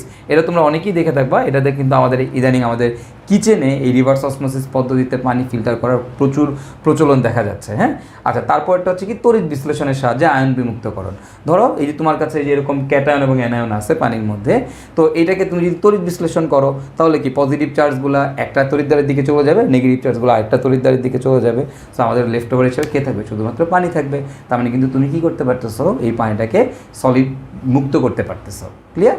তো তার মানে আমরা কি দেখলাম? আমরা দেখলাম হচ্ছে আমাদের TDS কমানোর জন্য 4টা 4টা বিখ্যাত উপায় আছে। তো এই জিনিসগুলো তোমরা একটু একবার করে রিডিং মারবা। আর হচ্ছে টিডিএস কী জিনিস আশা করি এটা বুঝতে পারছো। এবং পানি কেনার সময় আমরা কি দেখবো, ওই পানির টিডিএস দেখে তারপরে এখান থেকে পানি কিনবো, ঠিক আছে? Okay fine. তো এটা ছিল আমাদের এই টিডিএস, মানে আমাদের লাস্ট আলোচনা, আমাদের এই যে পানির বিশুদ্ধতার মানদণ্ড। তো সেখানে আমরা খরতা পড়লাম, ডিজলভ অক্সিজেন পড়লাম, বিওডি পড়লাম, সিওডি পড়লাম এবং সবশেষে আমরা টিডিএসও দেখলাম। তো আশা করি এই ব্যাপারগুলো তোমরা বুঝতে পেরেছো। এখান থেকে কিন্তু আমাদের পরীক্ষায় প্রচুর প্রশ্ন আসতে পারে। এবং তোমাদেরকে আরেকটা কথা ভাই একটু বলে রাখি, তোমরা এই চ্যাপ্টার থেকে, মানে এই যে লাস্টের যে অংশটুকু আছে, এখান থেকে কিন্তু তুমি অ্যাডমিশন টেস্টের প্রশ্ন পাবা, অবশ্যই পাবা। এবং এখান থেকে কিন্তু বইয়ের ভর্তি পরীক্ষাতে প্রতি বছরই প্রশ্ন আসে। এবং তোমাদের কষ্ট করে এই জায়গা থেকে কিছু জিনিস পড়া লাগবে, যেটা তোমরা বাসায় পড়বা। বাসায় কি পড়বা ভাইয়া? এই অংশ থেকে, মানে যত যে গ্যাসের সূত্রগুলো যেখান থেকে শেষ, তারপরে যত ধরনের বিক্রিয়া আছে, যতগুলা বিক্রিয়া তুমি পাবা, সবগুলো বিক্রিয়া মুখস্থ করে ফেলবা, ঠিক আছে? সবগুলো বিক্রিয়া পড়ে ফেলবা। ওজোন স্তর ক্ষয় থেকে শুরু করে আমাদের প্যান, আর্সেনিকের দূষণ, লেডের বিষক্রিয়া, এরকম তোমার যা যা আছে, যতগুলা তুমি বিক্রিয়া পাবা সব পড়ে ফেলবা, সব। এখন এটার জন্য রেফারেন্স বই কে? রেফারেন্স বই হচ্ছে কবির স্যারের বই আর হচ্ছে হাজারি স্যারের বই। এই কবির স্যারের বই এবং হাজারি স্যারের বইয়ে যত বিক্রিয়া আছে পরিবেশ রসায়ন থেকে, যত বিক্রিয়া আছে সকল বিক্রিয়া পড়ে ফেলবা। তাহলে তুমি শিওর থাকো এখান থেকে তুমি বুয়েট ভর্তি পরীক্ষাতে 10 মার্ক পাবাই। তুমি বিগত বছরের প্রশ্ন যদি অ্যানালাইসিস করে দেখো, তুমি দেখবা এই পোর্শন থেকে প্রতি বছর একটা করে 10 মার্কের বিক্রিয়া আসে, ঠিক আছে? তাহলে আমরা কি করব, আমরা হচ্ছে এই বিউডি সিওডির ম্যাথ তো করবোই, করার পাশাপাশি এই অংশ থেকে যে বিক্রিয়া আছে এই বিক্রিয়াগুলো কিন্তু আমরা পড়ে ফেলবো। সবাই নোট করে সুন্দর মতো করে এই সবগুলো বিক্রিয়া তোমরা উঠায় রাখবা। এটা অনেক অনেক অনেক বেশি ইম্পর্টেন্ট আমাদের বুয়েট ভর্তি পরীক্ষার জন্য। ওকে, সো আই গেস এই টপিক থেকে তোমাদের আর কোনো সমস্যা হবে না। তো এই বিক্রিয়াগুলো যদি তোমরা পড়ে ফেলো, তোমরা যদি আমাদের গ্যাসের সূত্রের যে কনসেপ্টগুলো পার্থদের যে ক্লাস নিচ্ছে সেই ক্লাসটা যদি তোমরা ভালো মতো করো, ওই কনসেপ্টগুলো যদি তোমাদের ক্লিয়ার থাকে, এবং আমি তোমাদেরকে বিউডি সিডির যে ক্লাসগুলো নিলাম এই কনসেপ্টটুকু যদি তোমাদের ক্লিয়ার থাকে এবং তোমরা যদি কষ্ট করে বিক্রিয়াগুলো পড়ো, তাহলে ইনশাল্লাহ তোমরা কেউ আর এই টপিকে আটকাবা না। পরিবেশ রসায়ন থেকে সাধারণত ভর্তি পরীক্ষাতে, বুয়েট ভর্তি পরীক্ষাতে প্রায় 20 মার্কের মতো প্রশ্ন আসে, 20 থেকে 30 মার্ক। আশা করি তোমরা সেই 20 থেকে 30 মার্ক কনফার্ম করে আসতে পারবা। আর ভার্সিটিতে যে এমসিকিউগুলো আসে সেগুলো তো তোমরা পারবাই, এটা তো বলারই অপেক্ষা রাখে না।